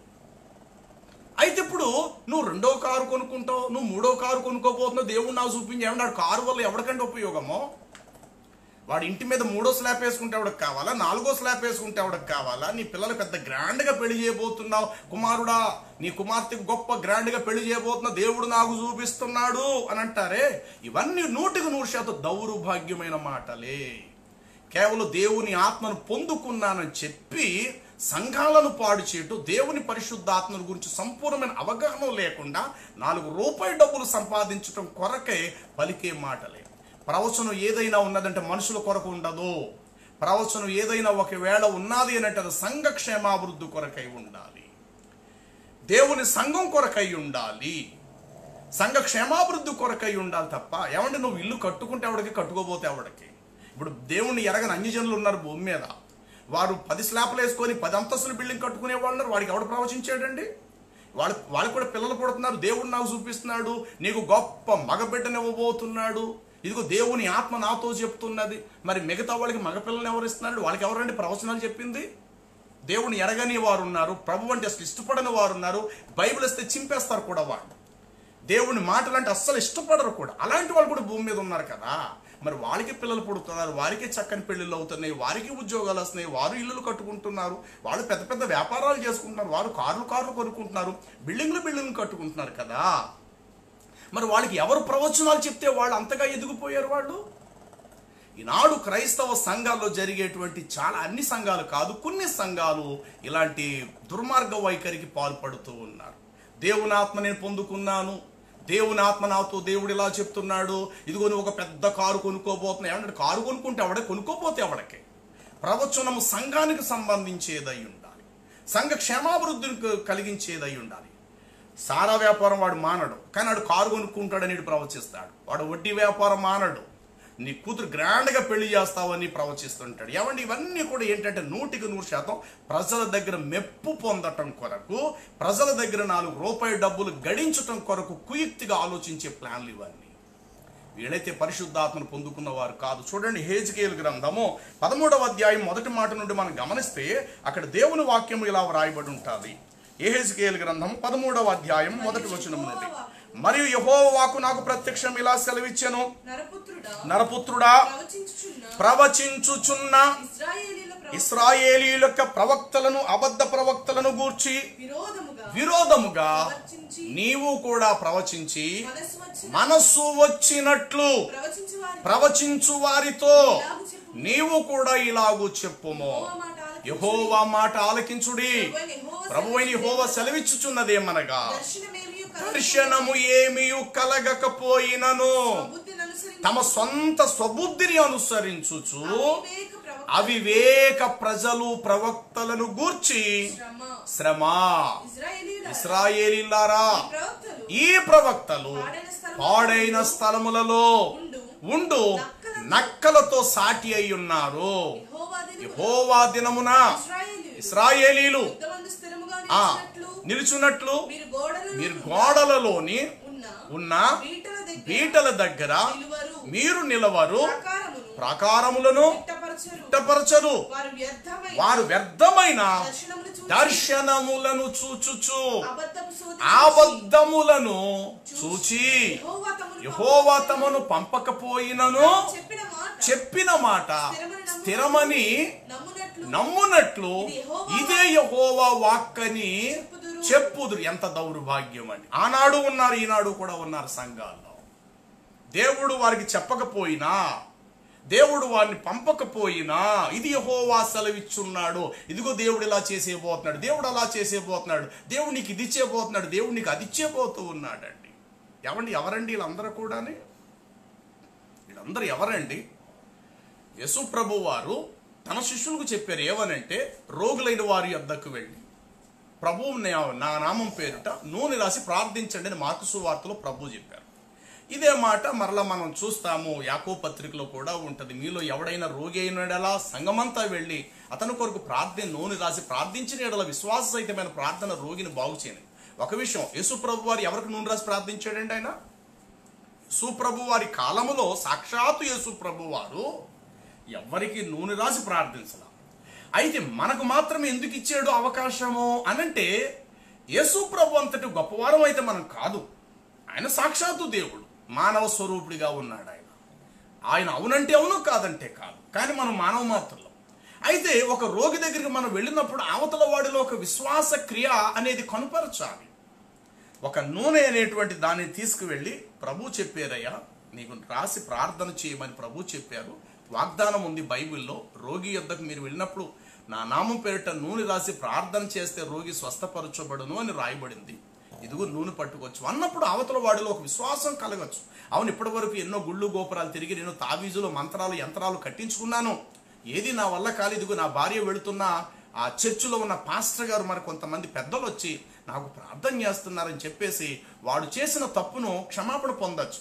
ఈలోగా వాడికి నూనె రాసి ప్రార్థన చేయకముందు ఏం జరుగుతుందో వాక్యం చెప్తారు. అక్కడ వాక్యం చెప్పి, సోదరుడా నీ పాపాలను ఒప్పుకో, నీ భార్యను కొట్టావా, అన్యాయంగా జీవించావా, చెడుతనములో ప్రవర్తించావా, నీ పాపాలన్నీ ఒప్పుకున్నప్పుడు ఆ రోగితో మాట్లాడినప్పుడు గత పాపాలని వాడు గుర్తొచ్చినప్పుడు వాడు నిజంగానే కంట తడి పెట్టుకుంటాడు, పశ్చాత్తాపడతాడు, కన్నీళ్లు రాలుస్తాడు, నేను పాపినని ఒప్పుకుని ఏడుస్తాడు. ఇప్పుడు అంతా అయిన తర్వాత నూనె రాసి ప్రార్థించినప్పుడు వాళ్ళు ఏం కలుగుద్దంటే ఒక విశ్వాసం అనేటువంటి క్రియ వాళ్ళలో జరుగుతుంది. తద్వారా ఏమవుతుందంటే వాడు త్వరలోనే వాడు విడుదల పొంది ఆరోగ్యవంతుడే, తన భార్యతో పాటు వాడు కూడా దేవుని మందిరం రావచ్చు, వాడు ఆత్మ రక్షించబడవచ్చు. ఇది ఒక క్రియ, మానవులకు దేవుడిచ్చిన ఒక ఔషధం లాంటి అద్భుతమైన క్రియ ఇది. కానీ నూనె అమ్ముకోమని చెప్పలేదైనా, నూనె మీరు అమ్ముకుండ్రా వ్యాపారాలు చేయండి అని చెప్పలేదే. కానీ ఈనాడు దేవుని సేవకులం అని చెప్తూ సంఘాల్లో జరుగుతున్నది ఏమిటి అంటే, ఒకడు పేపాల్ నూనె అమ్ముకునేవాడు ఒకడు బయలుదేరతాడు. ఒకడేమో కీ చైన్స్, సిలువలు ఉన్నటువంటి కీ చైన్స్, వాక్యాలను కీ చైన్స్ మార్కెట్లో అది అమ్మితే 5 రూపాయలు ఉంటాడు, 15 రూపాయలు 20 రూపాయలకు అమ్ముకునేవాడు ఒకడు వచ్చి ఇలాంటి పెన్నులు అమ్ముతూ పరీక్షల్లో మీరు పెన్నులు కొనుక్కోండి, మేము ప్రార్థన చేసే పెన్నులు మీకు అద్భుతమైన పరీక్షల్లో మీరు జయం పొందుతారు అంటే అలాంటి పెన్నులు కొనుక్కునేటువంటి కొందరు. ఏమంటే కొంతమంది ఇంకేవో చేతి రబ్బర్లో ఏ వాక్యాలున్నాయి రబ్బర్లో కొనుక్కోండి ఒకడు. ఏమంటే ఇవన్నీ చేసేది ఎవరండి? నిజంగానే దేవుని ఆత్మచేత నింపబడి దేవుని కొరకు పాటుపడాలన్న భావంతో చేస్తున్న సేవకులేనా అంటే 100% పరిశుద్ధాత్మను దుఃఖపరిచేటువంటి సేవకులే వీళ్ళు. కేవలం మా దగ్గరకు వస్తే అద్భుతాలు జరుగుతాయి, ఈ స్థలము దేవుడు చూపించాడు, ఈ స్థలములోకి వచ్చి మీరు ప్రార్థన చేస్తే మీరు అనుకున్న కోరికలన్నీ తీరతాయి అని అంటున్నాడు అనంటే ఆడంతటి దౌర్భాగ్య సేవకుడి ప్రపంచంలో ఇంకొకడు లేడు.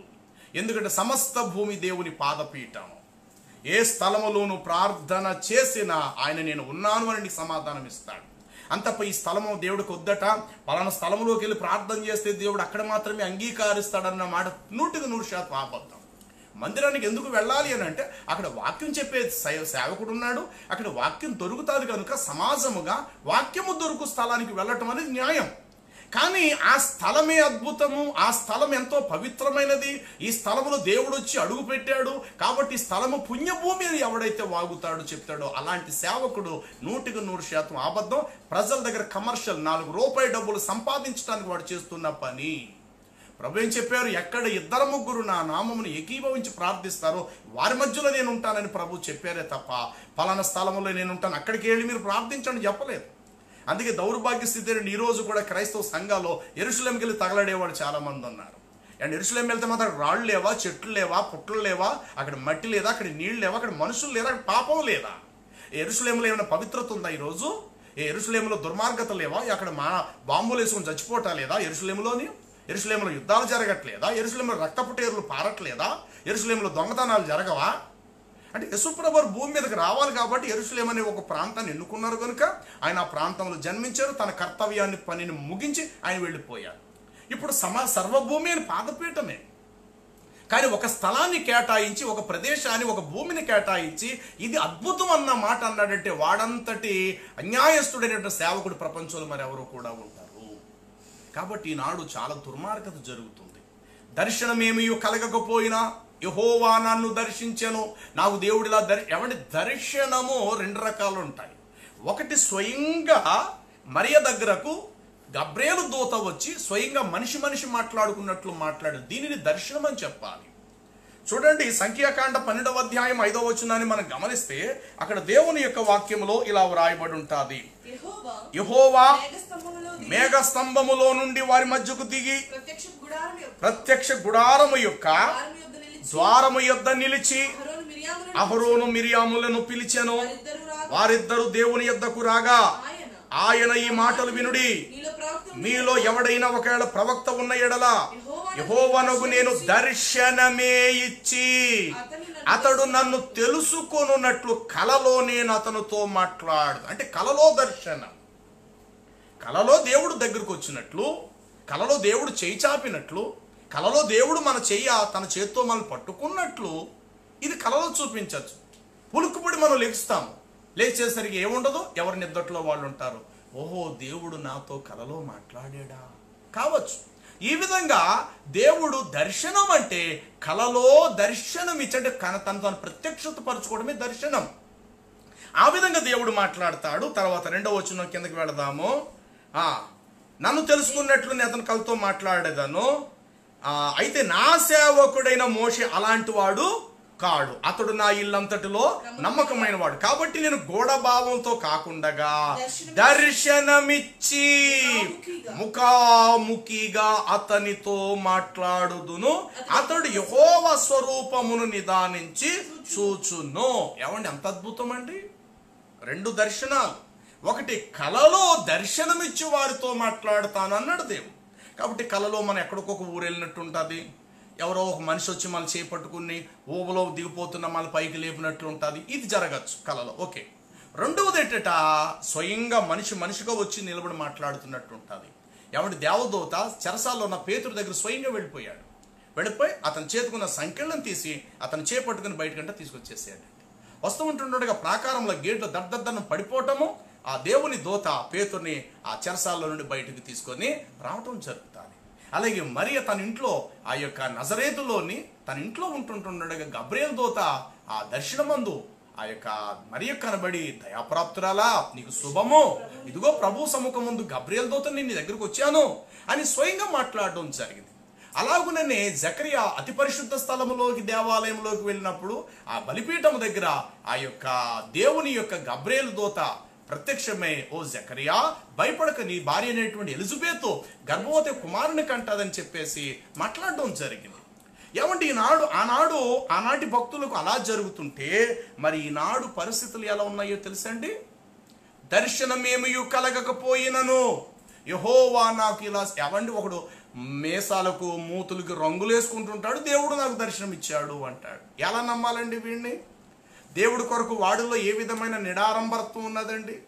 దేవుడిలో వాడికి ఏ విధమైన ఏకాగ్రత ఉన్నదండి? వాడికి దేవుని విషయమై ఏ విధమైనటువంటి ఈ లోక వైరాగ్యం వాడిలో ఉన్నది చెప్పండి? వాడిలో ఏ విధమైనటువంటి దైవికమైన లక్షణాలు ఉన్నాయి? ఒక ప్రసంగం చేయటానికి 50,000-60,000 వేల రూపాయలు విలువైన సూట్లు వేస్తుంటాడు ఒక్కొక్కడు. అంత అవసరం అండి? యేసుక్రీస్తు ప్రభు గొప్ప దేవుడైన రక్షకుడనే 4 మాటలు చెప్పటానికి ముఖానికి మేకప్లు, బ్యూటీ పార్లర్కి వెళ్ళటాలు, వాళ్ళ చేత రంగులు కొట్టించుకోవటాలు ఇంత అవసరం అండి? ఈ పక్క ఒక పెద్ద ఏసీ, ఈ పక్క ఒక పెద్ద ఏసీ, మధ్యలో వీడు సూట్ వేసుకుంటాడు. మంచి వేసవి కాలము, చెమటలు కారిపోతూ ఉంటుంటాయి. ఆ పక్క పెద్ద ఏసీ మిషన్, ఈ పక్క ఏసీ మిషను, మళ్ళీ వీడేమో లోపల ఎన్ని జాకెట్టు, షర్టు, ఈ టైట్ గట్టి అంత ప్రసంగం అవసరం అండి? ఏ సామాన్యంగా సింపుల్గా ఒక సామాన్యమైన దుస్తులు ధరించుకుని యేసుప్రభు గొప్ప దేవుడు అని చెప్పడానికి ఆ మాత్రం మనం సరిపోవండి? ఇలాంటి వేషధారణ చేసే వీళ్ళను దైవ ప్రవక్తలు అందామా? దేవుని సేవకులే అని అందామా? వీళ్ళు నిజంగానే పరిశుద్ధాత్మతో నింపబడినటువంటి వీళ్ళు చెప్పే ప్రతి మాట నిజంగా దేవుని ఆత్మతో చెప్తున్న మాట అందామా? నిజంగా దేవుని పరిశుద్ధాత్మ పొందుకుంటే వ్యాపారాలు చేయడు కదండి వాడు. నూనె అమ్ముకోటాలు, కచ్చీపు గుట్టముక్కలు అమ్ముకోటాలు, పెన్నులు అమ్ముకోటాలు, కీ చైన్స్ అమ్ముకోటాలు, నూనెలు అమ్ముకోటాలు, ఏమండి సాపలు అమ్ముకోటాలు, ఏమండి చీపురు కట్టలు అమ్ముకోటాలు. దేవుడేమో వ్యాపారం చేయద్దురా నా మందిరం సమస్త జనులకు ప్రార్థనా మందిరం, దీన్ని దొంగలకు కానీ వ్యాపారంగా మీరు చేశారు, అలా చేయబాకండ్రా అని దేవుడు చెప్తూ ఉంటుంటే ఈనాడు సంఘాల్లో అదే పరిస్థితి జరుగుతుంది. కాబట్టి దేవుడు చెప్తున్నాడు, దర్శనమేమీ కలగకపోయినను తమ సబుద్ధిని ఆధారం చేసుకొని దేవుడు నాకు ఇలా సెలవిచ్చాడు, ఇదిగో దేవుని ఆత్మ నాతో ఇలా చెప్తున్నాడు అన్న మాట 100% అబద్ధం. చూడండి, ఇర్మియా గ్రంథము, దేవుని పరిశుద్ధ బైబిల్ గ్రంథం, ఇర్మియా గ్రంథము 23వ అధ్యాయం 16వ వచనం కాని చూద్దాం. 23వ అధ్యాయము, ఇర్మియా గ్రంథము 23వ అధ్యాయము 16వ వచనం. మీకు ప్రవచనములను ప్రకటించు, ప్రవక్తల మాటలను ఆలకింపకుడి, వారు మిమ్మను భ్రమపెట్టుదురు, వారు నన్ను తృణీకరించువారును వారితో మీకు క్షేమము కలుగునని. అంటే దేవునికి విరోధంగా ఉన్న వారికి వీరు ఏం చెప్తారట? మీకు క్షేమం అంటే నాకు విరోధంగా ఉన్న వారి యొద్దకు వెళ్ళి మీకు యెహోవా క్షేమము కలుగునని యెహోవా సెలవిచ్చున్నాడని వారు చెప్పుదురు. ఒకడు తన హృదయము మూర్ఖత్వం చొప్పున నడువగా వానితో మీకు కీడే రాదనియో చెప్పుచు యెహోవా ఆజ్ఞను బట్టి మాట్లాడగా వారికి తోచిన దర్శనమును బట్టి పలుకుదు. ఒక్క నిమిషం ఆగుదాం. ఏమండి, దేవునికి విరోధంగా ఉన్న వారికట మేలు కలుగునని ప్రవచనాలు చెప్తున్నారటండి వీళ్ళు. ఒకడు దొంగతనం మానడు, ఒకడు దోపిడితనం లంచగొండుతనం మానడు, వాడు ఆఫీసులో లంచాలు తీసుకుంటుంటాడు. ఆదివారం పూట వచ్చినప్పుడు కానుకలు మంచి గిఫ్ట్ ఇస్తుంటాడు పాస్టర్ గారికి, 2,000 రూపాయలు 3,000 రూపాయలు ఇస్తుంటుంటాడు. పాస్టర్ గారు మీకు ఖాళీగా ఉంటే ఇంటికి వచ్చిన ప్రేయర్ చేయండి అంటుంటే వీడికి తెల్లారితే ఎప్పుడు తెల్లారవుతుంది అని చెప్పేసి ఆ ఇంటి కోసమే వీడు రాత్రంతా నిద్రపోకుండా ఉంటాడు. ఇంటికి వెళ్ళడంతో ఇంత గ్లాస్తో మంచి హార్లిక్స్, ఎదురుకుంటే మంచి ఫ్రూట్స్ ఇవన్నీ ఇచ్చేసి పాస్టర్ గారు ఈ కానుక ఉంచండి దేవుని పరిచయకు వాడిని. కరెక్టే, ఆ ఇవ్వబడినటువంటి కానుక ఇస్తున్న వ్యక్తి యొక్క యథార్థత ఎంత గొప్పది. ఏమంటే సంఘంలో వాక్యం చెప్పటమే కాదు, సంఘానికి వచ్చే విశ్వాసుల యొక్క అడుగుజాడలు కూడా గుర్తించాలి. ఎందుకంటే మంద యొక్క అడుగుజాడలను గుర్తించి పొమ్ము అని రాయబడినది.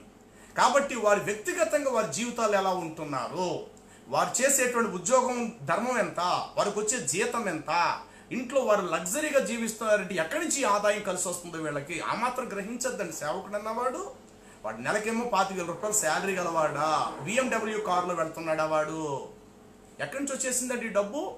ఎప్పుడు చూసిన భార్య మెడ నిండా బంగారమేనా, నీ జీతం ఎంత అంటే నెలకు 30,000 రూపాయలు శాలరీగా, ఎక్కడి నుంచి వచ్చేస్తుందండి ఇదంతా కూడా?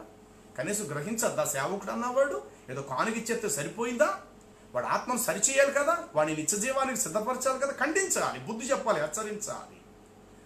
లంచపు గుడ్డు సొమ్ము కానీ, రక్తపు కూడుతో కూడినటువంటి సొమ్ము కానీ, పొడుపు సొమ్ము కానీ, వ్యభిచార సంబంధమైన పొడుపు సొమ్ము కానీ, రక్తపు కూడు సంబంధించిన డబ్బు కానీ, నిరపరాధులు సంబంధించిన ధనము కానీ ఏది కూడా తీసుకొచ్చి దేవుని మందిరంలో వేయద్దు.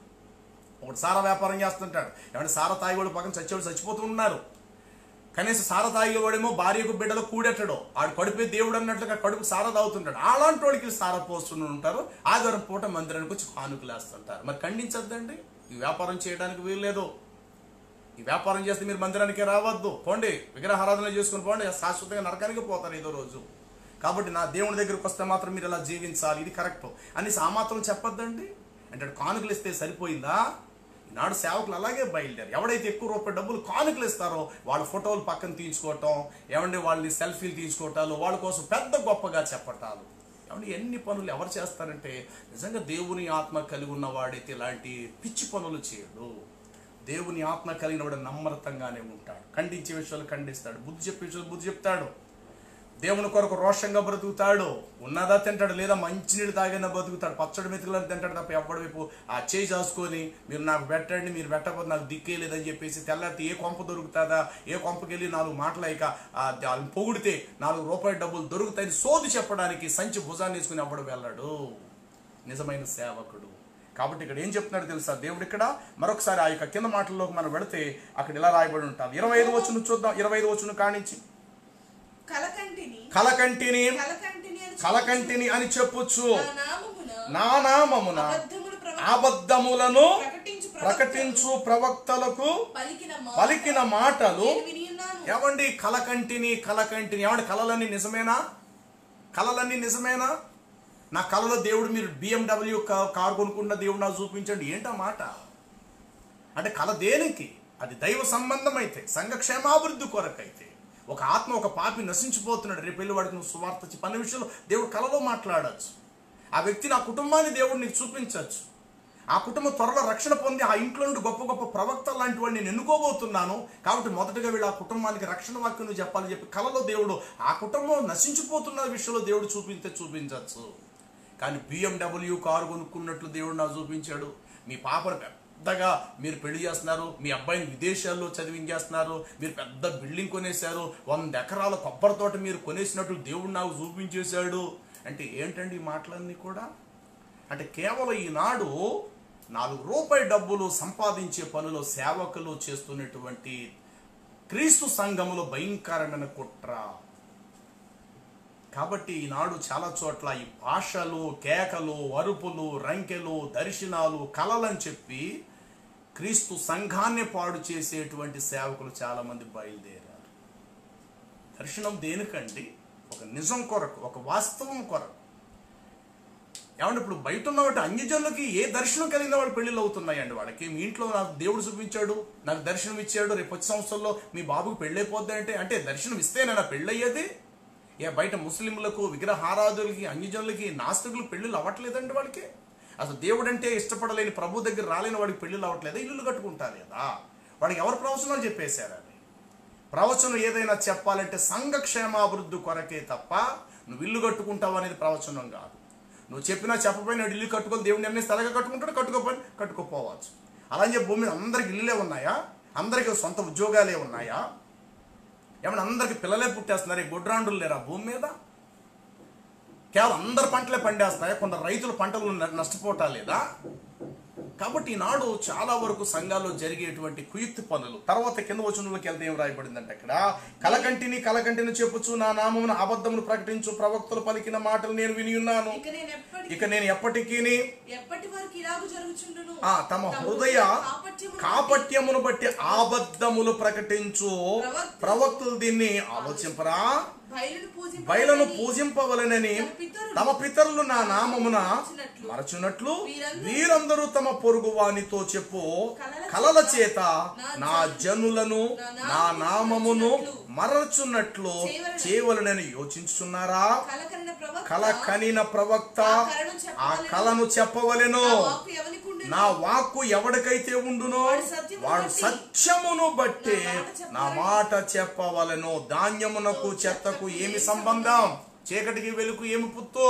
క్రీస్తునకు బెలియాలకు ఏమి సంబంధం? దేవుని ఆలయమునకు విగ్రహములతో ఏమి పొందిక? కాబట్టి ధాన్యమునకు చెత్తకు ఎలాగ సంబంధం కుదురుతుంది అంటున్నాడు దేవుడు ఇక్కడ.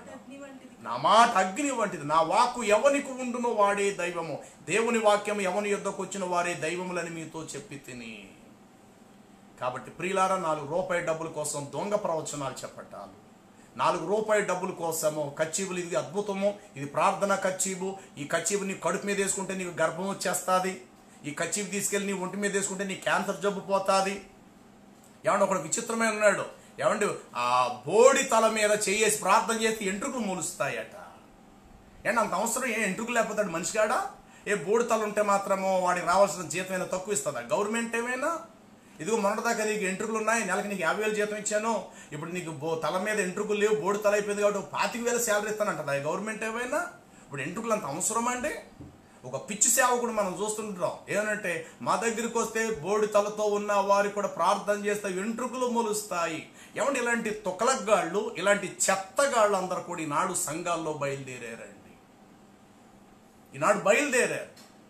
వాడు బ్రతుకులు సరైన ఉండవు ఏమండి, కానీ ఇతరులకు వారు ప్రవచనాలు చెప్పేటువంటి వారు, దేవుడు నాకు చూపిస్తున్నాడు, దేవుడు నీకే చూపించేది ఇంకెవరికి చూపించడా? ఈరోజు దేవుడు చూపించక్కల, వాక్యమే సత్యం, వాక్యం మన దగ్గరికి వచ్చేసింది, వాక్యానుసారంగా వెళ్ళడమే. నమ్మి బాప్తిజం పొందు, నీ పాపములు విడిచిపెట్టుము. యేసుక్రీస్తే మార్గం, సత్యము, జీవం. ఇంకంతే. ఇక వ్యక్తిగతంగా పరిశుద్ధాత్ముడు నీలో ఉన్నప్పుడు ఆయన నడిపించుకుంటాడు అనేది తన దైవ చిత్తానుసారంగా దేవుడు నడిపించుకుంటాడు. దేవుని ఆత్మ చేతులకు మనం అప్పగించేటి నా వ్యక్తులకు, ఇది దైవ చిత్తానుసారం. కాబట్టి ప్రవచనం ఏదైనా ఉన్నదంటే జరగబోయేటువంటిది సంఘక్షేమాభివృద్ధి కొరకు తెలియపరిచేదై ఉండాలి తప్ప, ఎవడు నువ్వు కొత్త బట్టలు కొనుక్కుంటున్నావు, దేవుడు నాకు చూపించాడు, నువ్వు ఖరీదైన వాచ్ కొనుక్కుంటున్నావు, దేవుడు నాకు దర్శనంలో చూపించాడు, నువ్వు 2 తులాల బంగారం కొనుక్కుంటున్నావు అని దేవుడు నాకు చూపించాడు, రేపు పొద్దున కొత్త బైక్ నువ్వు కొనుక్కుంటావని దేవుడు నాకు చూపించాడు, ఈ అవసరం అండి? ఏమంటే ఇలాంటివి చెప్పి ప్రజలను భ్రమపరిచే సంఘాలు ఈనాడు బయలుదేరాయి. అబద్ధములు ప్రవచించేటువంటి వారు ఈనాడు సమాజంలో చాలా మందిని మనం చూస్తూ ఉంటూ ఉన్నాము. చూడండి 29వ అధ్యాయం 8వ వచనం, ఇర్మియా గ్రంథం 29వ అధ్యాయము 8వ వచనములో ఇలా ఉంది, ఇశ్రాయేలు దేవుడు సైన్యములకు అధిపతి యెహోవా ఇలా సెలవిచ్చున్నాడు, మీ మధ్య ఉన్న ప్రవక్తల చేతనైనను మంత్రిజ్ఞుల చేతనైనను మీరు మోసపోకుడి, మీలో కలలు కనువారి మాటలను వినకండి, వారు నా నామమును బట్టి అబద్ధ ప్రవచనాలు మీతో చెప్పుచున్నారు, నేను వారిని పంపలేదు, ఇదే యెహోవా వాక్కు. ఎంత క్లియర్గా చెప్పాడండి, అసలు నేను వాడిని పంపలేదు. ఏమన్నా ఒక్కొక్కడు ఉంటాడు, మేసాలు తీసేసుకుంటాడు, గెడ్డం తీసేస్తాడు, తెల్ల గుడ్లు వేసుకుంటాడు, అంటాడు తెల్లని వస్త్రాలు వేసుకుంటే పరలోక రాజ్యుడు చెప్పాడండి. మిగతా వస్త్రాలు వేసుకుంటాడు, పరలోకం లేదండి. యేసుప్రభు వారికి ఆయన గెడ్డం గించేసుకున్నాడు, ఆయన శిష్యులు గెడ్డలు లేవా? ఏమండి, గెడ్డము పెరుగువానికి వెంట్రుకు పేరు తన గెడ్డమును అప్పగించునను వ్రాయబడినది కదా. ఒకడు అంటాడు మీసాలు తీసేస్తేనే సంపూర్ణ సమర్పణ, దేవుడు మాకు చెప్పాడు, మా సంఘ సిద్ధాంతం ఇదే, మీసాలు తీసేస్తే మీకు పరలోక రాజ్యము. ఎంట్రుకలు మూతివే మీసాలు, ఎంట్రుకలు అడ్డున్నాయి, మీసాలు గించుకోవచ్చు, మరి కనుగొమ్మలు కూడా తీసేసుకోవచ్చు కదా. అప్పుడు అంటే పిచ్చి పిచ్చి మాటలు, అంటే వాస్తవం చెప్పడం చేతకాలని దద్దమ్ములన్నా కూడా సొంత గొరిగింపులు ఏంటంటే తెల్ల గుడ్లు వేసుకోండి, మీసాలు తీసేసుకోండి, ఏమండి, తర్వాత ఈ విధమైనటువంటి అబద్ధాలు చెప్పేసి ప్రజలను మాయ ప్రగల్పాల చేత అబద్ధములు చెప్పేటువంటి బోధకులు బయలుదేరారు. ఎలాగైతే నిజానికి పరిశుద్ధాత్ముడు నిజానికి మహమ్మద్ కాకపోయినా నిజమైన ఎలాగైతే వారు భ్రమపడుతూ ఉన్నారో, ప్రపంచం ముస్లింలు ఎలాగైతే భ్రమపడుతున్నారో, అలాగే ఈనాడు క్రీస్తు సంఘములలో, అన్ని సంఘాలు కాదు సుమా, చాలా విలువైన సంఘాలు ఉన్నాయి, ప్రార్థనా పరులైన వారు ఉన్నారు, వాక్య సత్య పునాది మీద కట్టబడినటువంటి వాస్తవమైనటువంటి సంఘాలు ఉన్నాయి. కేవలము అక్కడక్కడ కొన్ని 1-2 కనబడతాయి ఇలాంటి భిన్నమైనటువంటి సంఘాలు. క్రీస్తు సంఘ సంస్థలలో చెప్తూ ఉన్నాను, 2-3 రకాల సంస్థలు అన్నమాట. అది ఏంటనేది వింటున్న మీకే అర్థమవును గాక.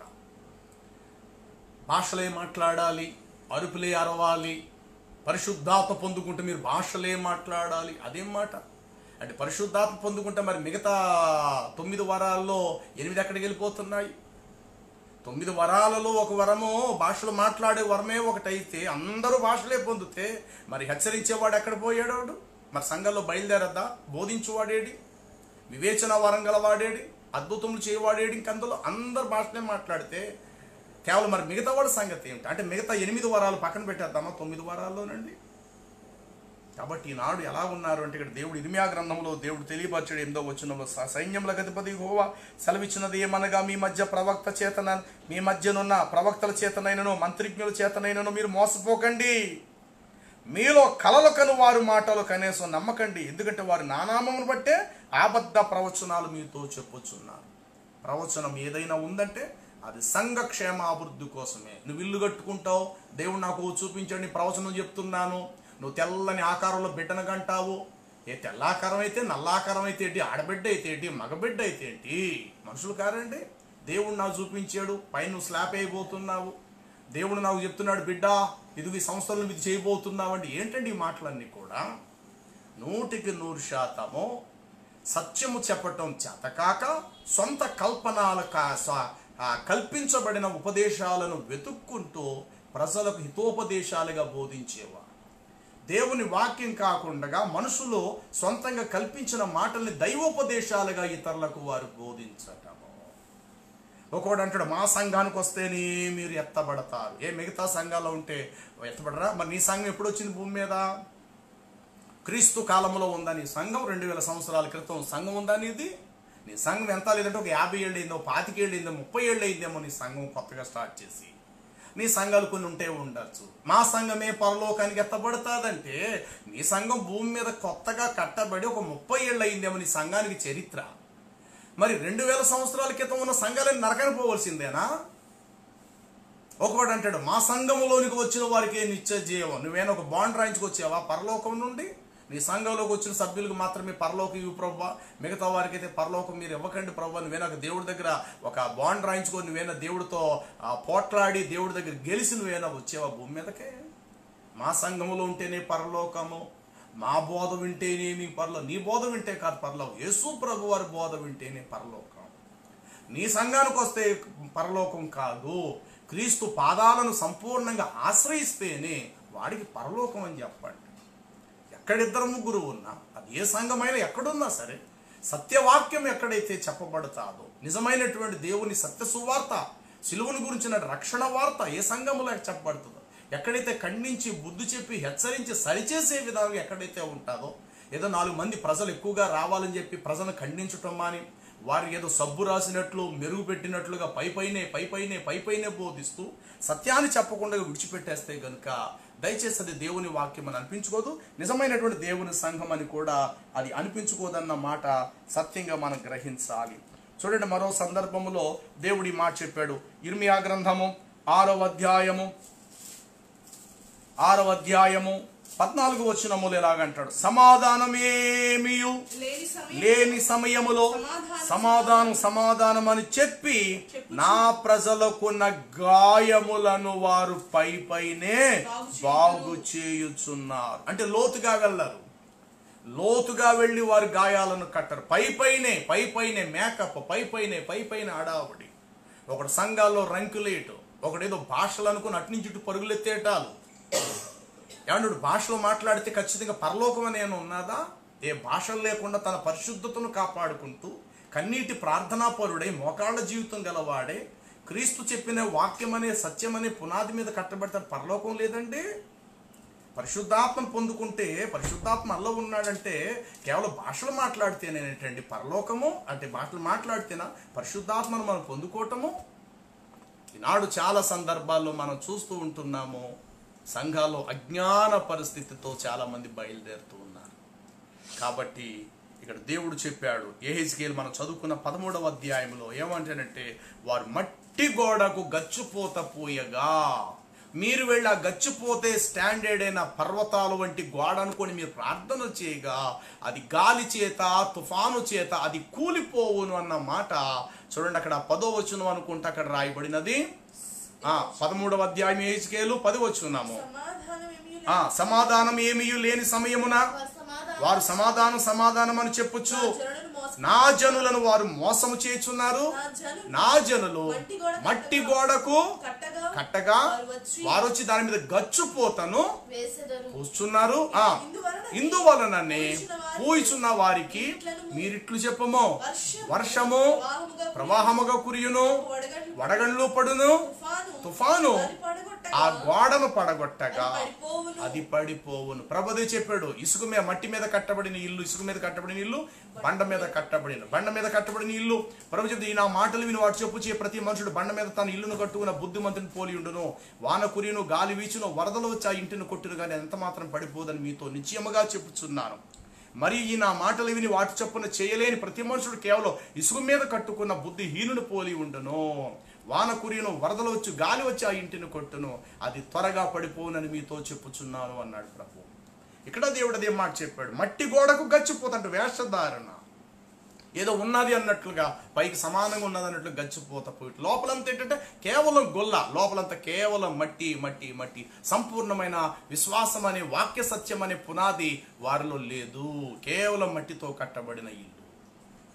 కాబట్టి ప్రియులారా, దయచేసి సంఘాలు గ్రహించండి. ప్రవచనం ఎవడో దారిపోయేవాడు కోసం చెప్పడం కాదు. ఇదిగో నాకు దేవుడు చూపిస్తున్నాడు, ఇదిగో ప్రవచనం చెప్తున్నాడు, ఇదిగో రేపు వచ్చే సంవత్సరం నువ్వు ఇల్లు కట్టుకుంటావు, నీకు దేవుడు తెల్లడి పెట్టిన ఇవ్వబోతున్నాడు. నల్లడి పెట్టిన దేవుడిచ్చింది కాదా? తెల్లని పెట్టిన ఇస్తేనే దేవుడిచ్చిందా? నల్లని రంగుతో పెట్టనిస్తే ఆ బిడ్డ దేవుడిచ్చింది కాదా? తాటేకి ఇంట్లో ఉంటే ఇల్లు కాదా? పెంగిటిల్లు ఉంటేనే ఇల్లా? మేడమే మేడ కడితేనే ఇల్లా? కాబట్టి దేవుడు కొత్త కారు నీకు ఇవ్వబోతున్నాడు, దేవుడు నాకు చూపించాడు. నువ్వు 10 కాసులు బంగారం కొంటున్నావు అని దేవుడు నాకు చూపించాడు. తర్వాత నువ్వు విదేశాలు వెళ్ళబోతున్నావు అని దేవుడు నాకు చూపించాడు. ఏమంటే ఇవన్నీ కూడా ఏంటంటే మనుషుల దగ్గర నుండి 4 రూపాయల డబ్బులు సంపాదించటానికి పరిశుద్ధాత్మను అడ్డు పెట్టుకొని నాటకం ఆడుతున్నటువంటి సేవకులు. ఏమంటే ఇలాంటి సంఘాలకు ఒకవేళ వెళ్ళినా వారు సంపూర్ణులు కారు ప్రియులారా. ఈ అరుపులు, రంకెలు, కేకలు ఎక్కడైతే ఉంటే అంతా కూడా నిష్ఫలమే. ఏమంటే ఏలియా కాలంలో కర్మేల్ పర్వతం మీద అందరూ రంకెలేశారు. ఏ విధంగా దేవుని సహాయం పొందారండి వాళ్ళందరూ కూడా? అందరూ కూడా బయలా దిగురమ్మో, బయలా దిగురమ్మో, బయలా దిగురమ్మో అని పెద్ద పెద్ద కేకలేశారే. ఏమైపోయింది మరి? అక్కడ ఏలియా రంకెలేయలేదే, సింపుల్గా చిన్న ప్రార్థన చేశాడు. ఇశ్రాయేలు గోత్రాలు చొప్పున 12 గోత్రాలను తలంచుకుంటూ ప్రార్థన చేసి, ఇశ్రాయేలు దేవ ఈ కార్యం నువ్వు జరిగించాడు. అతని ప్రార్థన ఇంకా అతని నోటంట పూర్తిగా రాకక మునిపే ఆకాశము నుండి అగ్ని రగులుకుంటూ వచ్చే కందకము, నీళ్లును, బలిపశువులను దహనము చేసి బూడిదగా చేసి పడేశాయి. మరి అక్కడున్న 100ల కొలది వారు రంకెలేశారు, ఏమాత్రం వారు సహాయం పొందగలిగారు? ఈనాడు చాలా మంది జీవితాల్లో మనం అదే చూస్తున్నాము. సంఘాల్లో రంకెలేసేవారు, కేకలేసేవారు అనుకుంటారు, ఆ కేకలేస్తే ఇదే పెద్ద సంఘం, పెద్ద పెద్ద అరుపులు వేసేస్తాయి, అదే పెద్ద సంఘం అనుకునే వాళ్ళు చాలా మంది ఉన్నారు. ఒకడు ప్రసంగం చేస్తూ ఒక మాట చెప్పటానికి ఎంత దుఃఖం కలిగించే మాటలంటే, ప్రసంగం మధ్యలో ఒకడు అంటాడు, దేవునికి స్తోత్రం, హల్లెలూయా, ఆ చేతులు తెచ్చుకున్న వాళ్ళందరూ కూడా స్తోత్రాలు చెప్దాము అంటాడు. ఏమండి ప్రసంగులు ఈ మాటలు అవసరమా? నువ్వు చేసేదే దేవుని ప్రసంగం. ఏదైనా సందర్భం వస్తే దేవుడికి మహిమ కలుగును గాక నువ్వు చిన్న మాట చెప్పడంలో తప్పులేదు. అది ఒక విలువైన అద్భుతమైన కార్యం అయితే దేవుడికి మహిమ కలుగు అంటే సరిపోయే. దానికి ఇంత పొడుగు సాగదీసి స్తోత్రం హల్లెలూయా అని చెబుతూ చేతులున్న వాళ్ళందరూ ఒకసారి చేతులు ఎత్తి ప్రభు స్తోత్రాలు చెప్దామంటే ఏంటి సోది చెప్పటం ఈ మాటలో? నేను అనుకుంటే ప్రసంగం చేత కాలేని వాడికి ఇలాంటి ధోరణిలో 10 మాటలలో 100 మాటలు వ్యర్థమైన మాటలు వారి నోటంట వచించబడుతూ బయటకు వస్తుంటాయి. అంటే ప్రసంగం చేత కాలేని వాడికి మాట వెంబడి మాటలు, గుత్తులు వెంబడి గుత్తి, వర్షం వెంబడి వర్షము వచ్చుటం, ఆ యొక్క దేవుని వాక్యం చెప్పటం చేత కాక ఒక మాట చెప్తే హల్లెలూయా స్తోత్రం, హల్లెలూయా చేతులు ఎత్తుదాం అని ఇన్ని మాటలు ప్రసంగాల్లో వాడు చెప్తున్నాడంటే వాడిని ఏమనుకోవాలంటే, మరి మిగతా వాళ్ళు ఎందుకు చెప్పట్లేదంటే నీకు చేత కాదు కాబట్టి ప్రసంగం చేయటం 100 సార్లు హల్లెలూయా స్తోత్రం స్తోత్రం ఈ మాటలే. స్తోత్రం చెప్పడం తప్పని నేను అంటలా. హల్లెలూయా అన్న మాట చాలా పవిత్రమైంది. ఘనత మహిమ ప్రభావం యుగాయుగములు ఆయన చెల్లునుగా కానీ అర్థమే. కానీ సమయోచితముగా ఏ మాట ఎప్పుడు వాడాలో అప్పుడే వాడాలి. ప్రసంగ ద్వారా వచ్చినప్పుడు ప్రసంగమే, పాట పాడినప్పుడు పాటే పాడు, ప్రార్థన చేయనప్పుడు ప్రార్థనే చేయి, దేవుని స్తుతించు సమయం వచ్చినప్పుడు దేవుడు స్తుతించండి, తప్పులేదు. కానీ ఇందులో కలిపేసి అలా చేసేసేసేసి అసలు వాస్తవాన్ని బయటికి రాకుండా చేయటం మాత్రం ప్రయత్నం చేస్తున్నారు ఈనాడు సంఘాల్లో. అంటే ముస్లింలు ఎలాగైతే పరిశుద్ధాత్ముని యొక్క అవగాహన లేనివారుగా ఎలా భ్రమపడుతూ మొహమ్మద్ గారే పరిశుద్ధాత్ముడని ఒక పక్క వాళ్ళలా నమ్ముతున్నారో, ఈరోజు అరుపులు అరిస్తే అదే పరిశుద్ధాత్మ అనుకుంటున్నారు. ఒకడు కేకలేస్తాడు పరిశుద్ధాత్మ అనుకుంటున్నారు. వాడు ఒంటి మీద బట్టలు లేకుండా బట్టలు జారిపోతుంటే అదే పెద్ద పరిశుద్ధాత్మ అనుకుంటున్నారు. ఎవడు దావీదు మందసం వస్తూ ఉన్నప్పుడు అందరితో పాటు తాను ఒక సమానుడైపోయి నేను రాజుననుకుని 8 సంవత్సరాలు తరబడిపోయి మందసం వెళ్ళిపోయింది. అదే మొట్టమొదటిసారి మరలా యెరూషలేముకు తీసుకురాబడుతుంది. ఆ సంతోషంతో నేను రాజుని అన్న సంగతి కూడా పక్కన పెట్టి ఒక సామాన్యమైన మానవ మాతృడుగా తాను తగ్గించుకొని రాజవస్త్రాలు తీసివేసి అందరితో పాటు అతడు నాట్యమాడుకుంటూ వచ్చాడు. ఆ సందర్భం వేరది. అంటే దావీదేదో నాట్యమాడాడని చెప్పి నాట్యమాడేయటము, దావీదు ఒంటి మీద బట్టలు లేవని ఇప్పుడు బట్టలు తీసేసుకుని నువ్వేనా దావీదువా, లేక నీ దగ్గరికైనా దేవుని మందసం వచ్చేసిందని రంకిలేస్తున్నారు సంఘాల్లో. అంటే ఈనాడు దేన్నో దాన్ని తీసుకోవటము, దాన్ని బట్టి వాళ్ళు అలా చేశారు కాబట్టి మనం కూడా ఇలాగే చేయాలనుకోవటం. కానీ అసలు కొత్త నిబంధన సంఘానికి పరిశుద్ధాత్మ దేవుడు ఏ వాస్తవాన్ని తెలియపరుస్తున్నాడు, సంఘాన్ని ఎలా కాపాడుకోవాలి, సంఘాన్ని ప్రభు చేతులకు ఎలా అప్పగించాలనే విషయంలో మాత్రము ఈనాడు చాలా చోట్ల కొందరు సేవకులు వాక్య సత్యానికి వ్యతిరేకంగా నడుస్తున్నారు. వారు ఎవరనేది సరి చేసుకోనండి. పరిశుద్ధాత్మయే మాలో ఉన్నాడని కేకలేసేవాళ్ళు, అరుపులు అరిసేవాళ్ళు దయచేసి ఎప్పుడు అలాంటి వాళ్ళు నమ్మకండి. ఈ మాయ ప్రగల్భాలు పలుకుతూ దేవుడు నాకు చూపించాడు, నాకు దర్శనం చూపించాడు, మీ పట్ల దేవుడు నాకు ఎలా చూపించాడు, నిన్న రాత్రి అది చూపించాడు, నాకు మొన్నటి రాత్రి చూపించేశాడు, మీరు పెద్ద ఇల్లు కట్టుకోబోతున్నారట, మరి సారా వ్యాపారం మానేమని చెప్పట్లేదా దేవుడు? లంచాలు తీసుకున్న వాడిని లంచాలు తీసుకోవడం మానే అని చెప్పట్లేదా దేవుడు? ఎవరిని మోసం చేసేవాడిని మోసం చేస్తున్నావాడిని మోసం చేస్తున్నాడని చెప్పి ఆయన ఖండించమని చెప్పట్లేదా దేవుడు? అంటే అలాంటి వాళ్ళు 4 రూపాయలు డబ్బులు ఇస్తే మాత్రం వీడు జేబులో వేసుకోవడానికి మాత్రం వాడిని వెనకేసుకొస్తుంటారు. కాబట్టి వీళ్ళందరూ కూడా చేసేది నాడు కొన్ని సంఘాల్లో ఫ్రాడ్ జరుగుతుంది, అది నిజం కాదు. కాబట్టి ప్రియులారి మాటలు వింటున్న సహోదరులారా, దయచేసి సత్యవాక్యంపై మనం కట్టబడదాము. పరిశుద్ధాత్మను దయచేసి మనం దుఃఖపరచవద్దు. దేవుడు మనకి ఏది ఇచ్చాడో దాంట్లోనే మనం నిలబడదాం. మనకి ఇవ్వలేని దాంట్లో తలదూర్చవద్దు. దేవుడు నీకు పాటలు పాడే వరం ఇచ్చాడా? సంతోషంగా జీవితకాలం అంతా పాటలు పాడుతూ కుటుంబంతో దేవుని మందిరానికి వెళ్ళి నీకు వాక్యం బోధించే దైవజనుడు చేతి కింద అణిగిమణిగి ఉంటూ నీ పాత్ర ఏంటంటే పాటలు పాడుతూ ప్రభుని గణపరిచే విధంగా నువ్వు ఉంటూ, లేదు మంచి ఆ వాక్యం చెప్పేవాడిగా దేవుడు నీకు తలాంతనిచ్చాడా, వాక్యం చెప్తూ అనేకులకు సువార్త చెప్తూ ఉంటూ వేరే దాంట్లో తలదూర్చి ఆడే పులిని చూసి నక్కవాతలు పెట్టుకున్నట్టు ఆయన చూసి నేను కూడా ఇలాగే ఉండాలి, ఆడు మాట్లాడుతున్నాడు నేను ఇలాగే మాట్లాడాలా, ఆడికి ఏదో వరం ఉన్నదట నాకు కూడా అలా వరం సంపాదించి సొంతంగా పురుగొల్పుకొని చేసుకుంటే కనుక ఇక్కడ దేవుడు చెప్తున్నాడు, నేను వారిని పంపను లేదు, వారికి ఆజ్ఞను ఇయ్యలేదు, వారు తమ స్వబుద్ధిని అనుసరించి ప్రవచనాలు చెప్పుచు మాయ స్వప్నాలను వారు కనుచు నేను వారికి చెప్పకపోయినా యెహోవా ఇలాగు సెలవిచ్చుచున్నాడని నా ప్రజలను దారి తప్పిస్తున్నారు అని దేవుడు చెప్పేశాడు. కాబట్టి ప్రియులారా, సత్యాన్ని గమనిద్దాము. బైబిల్లో ఉన్న పరిశుద్ధాత్ముడు ప్రవచనం చెప్పేటది సంఘానికి సంబంధించి. ఇప్పుడు యేసుక్రీస్తు కోసం ప్రవచనం ఉంది, ఎందుకంటే రక్షకుడు, ఆయన రక్తం భూమి మీద చిందించబడాలి, మానవులకు విమోచన కాదు. కాబట్టి ఆయన పుడతాడనే ప్రవచనం ఉంది, నిజంగా పుట్టాడని నెరవేర్చబడినది. ఇప్పుడు ప్రవచనాలు ఎవరికి కావాలండి? ప్రవచనం దేనికి? సంఘ క్షేమాభివృద్ధి కొరకు కావాలి. అంతే తప్ప నువ్వు అది చేసేస్తున్నావు, నువ్వు చేస్తున్నావు, 4 ఎకరాల పొలం ఉంటున్నావు, దేవుడు నాకు చూపించేశాడు, నువ్వు 10 ఎకరాల పొలం కొంటే ఎవడికి, కొనకపోతే ఎవడికి, నువ్వు కొత్త దుస్తులు కొనుక్కుంటున్నావు, కొత్త కారు కొనుక్కుంటున్నావు, తర్వాత నీ వ్యాపారం దేవుడు అభివృద్ధి చేసేబోతున్నాడు, ఇవన్నీ కూడా కేవలం 100% ప్రజలను మాయలోకి తీసుకెళ్లే మాటలే తప్ప నిజంగా వాడి మనసులో సత్యం ఉండి ప్రజలను సత్యం వైపునకు నడిపించాలన్న దృక్పథం అయితే వారిలో లేదని, సంఘాన్ని ప్రజలతో నింపుకోవాలి, మనుషుల్ని 4 రూపాయల డబ్బులు సంపాదించుకోవాలన్న ఆ ఉద్దేశంతో వీడు బోధిస్తున్నది మనకు అర్థమైంది. దీన్ని బట్టి ప్రభునందు మిక్కిలి ప్రియులారా, పరిశుద్ధాత్మను దుఃఖపరచు వాడికి మరి యుగమందైన రాబోయే యుగమందైన వాడికి క్షమాపణ లేదని ప్రభు తెలియపరిచారు. తర్వాత పరిశుద్ధాత్మను పొందుకునేటువంటి వారు గురించి యేసుప్రభు అని చెప్పారు. ఏం చెప్పారు తెలుసా? వారు మిమ్మల్ని సమాజ మందిరంలో వెలివేసేదారు, అయితే నా తండ్రి ఆత్మ మీలో ఉన్నప్పుడు మాట్లాడువాడు మీరు కాడు, నా తండ్రి ఆత్మయే మీలో ఉండి మాట్లాడించున్నాడు. కాబట్టి ఏది మాట్లాడుదుమా, ఆ గడియలో ఏం చెప్పుదామని మీరు అనుకోకండి, మీరేం భయపడకండి. ఆ క్షణాన మీరు ఏది మాట్లాడాలని మీరు నిశ్చయించవలసిన పని లేదు, నా తండ్రి ఆత్మయే మీలో ఉండి మాట్లాడిస్తాడని చెప్పేసేసి 10వ అధ్యాయము ఆ యొక్క మత్తయి సువార్త 19:20 వచనములు యేసు ప్రభు వారు స్వయంగా చెప్పారు. అంటే దేవుని ఆత్మ మనలో ఉన్నప్పుడు పెరిగితనం తొలగుద్ది, ధైర్యం ఉంటుంది, శత్రువుల మధ్య కూడా ధైర్యంగా నిలబడతాము, మతాధికారుల మధ్య కూడా ధైర్యంగా నిలబడతాము. ప్రభు కొరకు ప్రాణాలు అర్పించడానికి కూడా వెనకంజు వేయకుండా ప్రభు కొరకు రోషంగా నిలబడేటట్లుగా చేయించి ఆ క్షణాన ఏది మాట్లాడాలో అదే మాట్లాడించగలుగుతుంది. స్టెఫను పరిశుద్ధాత్మ పూర్ణుడై నింపబడ్డాడు. అతడు అగుపరుచు జ్ఞానానికంటే ఎవడు ప్రత్యుత్తరం ఇయ్యలేకపోయారట స్టెఫన్ విషయంలో. ఇక ఏమి చేయడం చేతకాలేక రాళ్లతో కూడా చంపేశారు స్టెఫన్ని.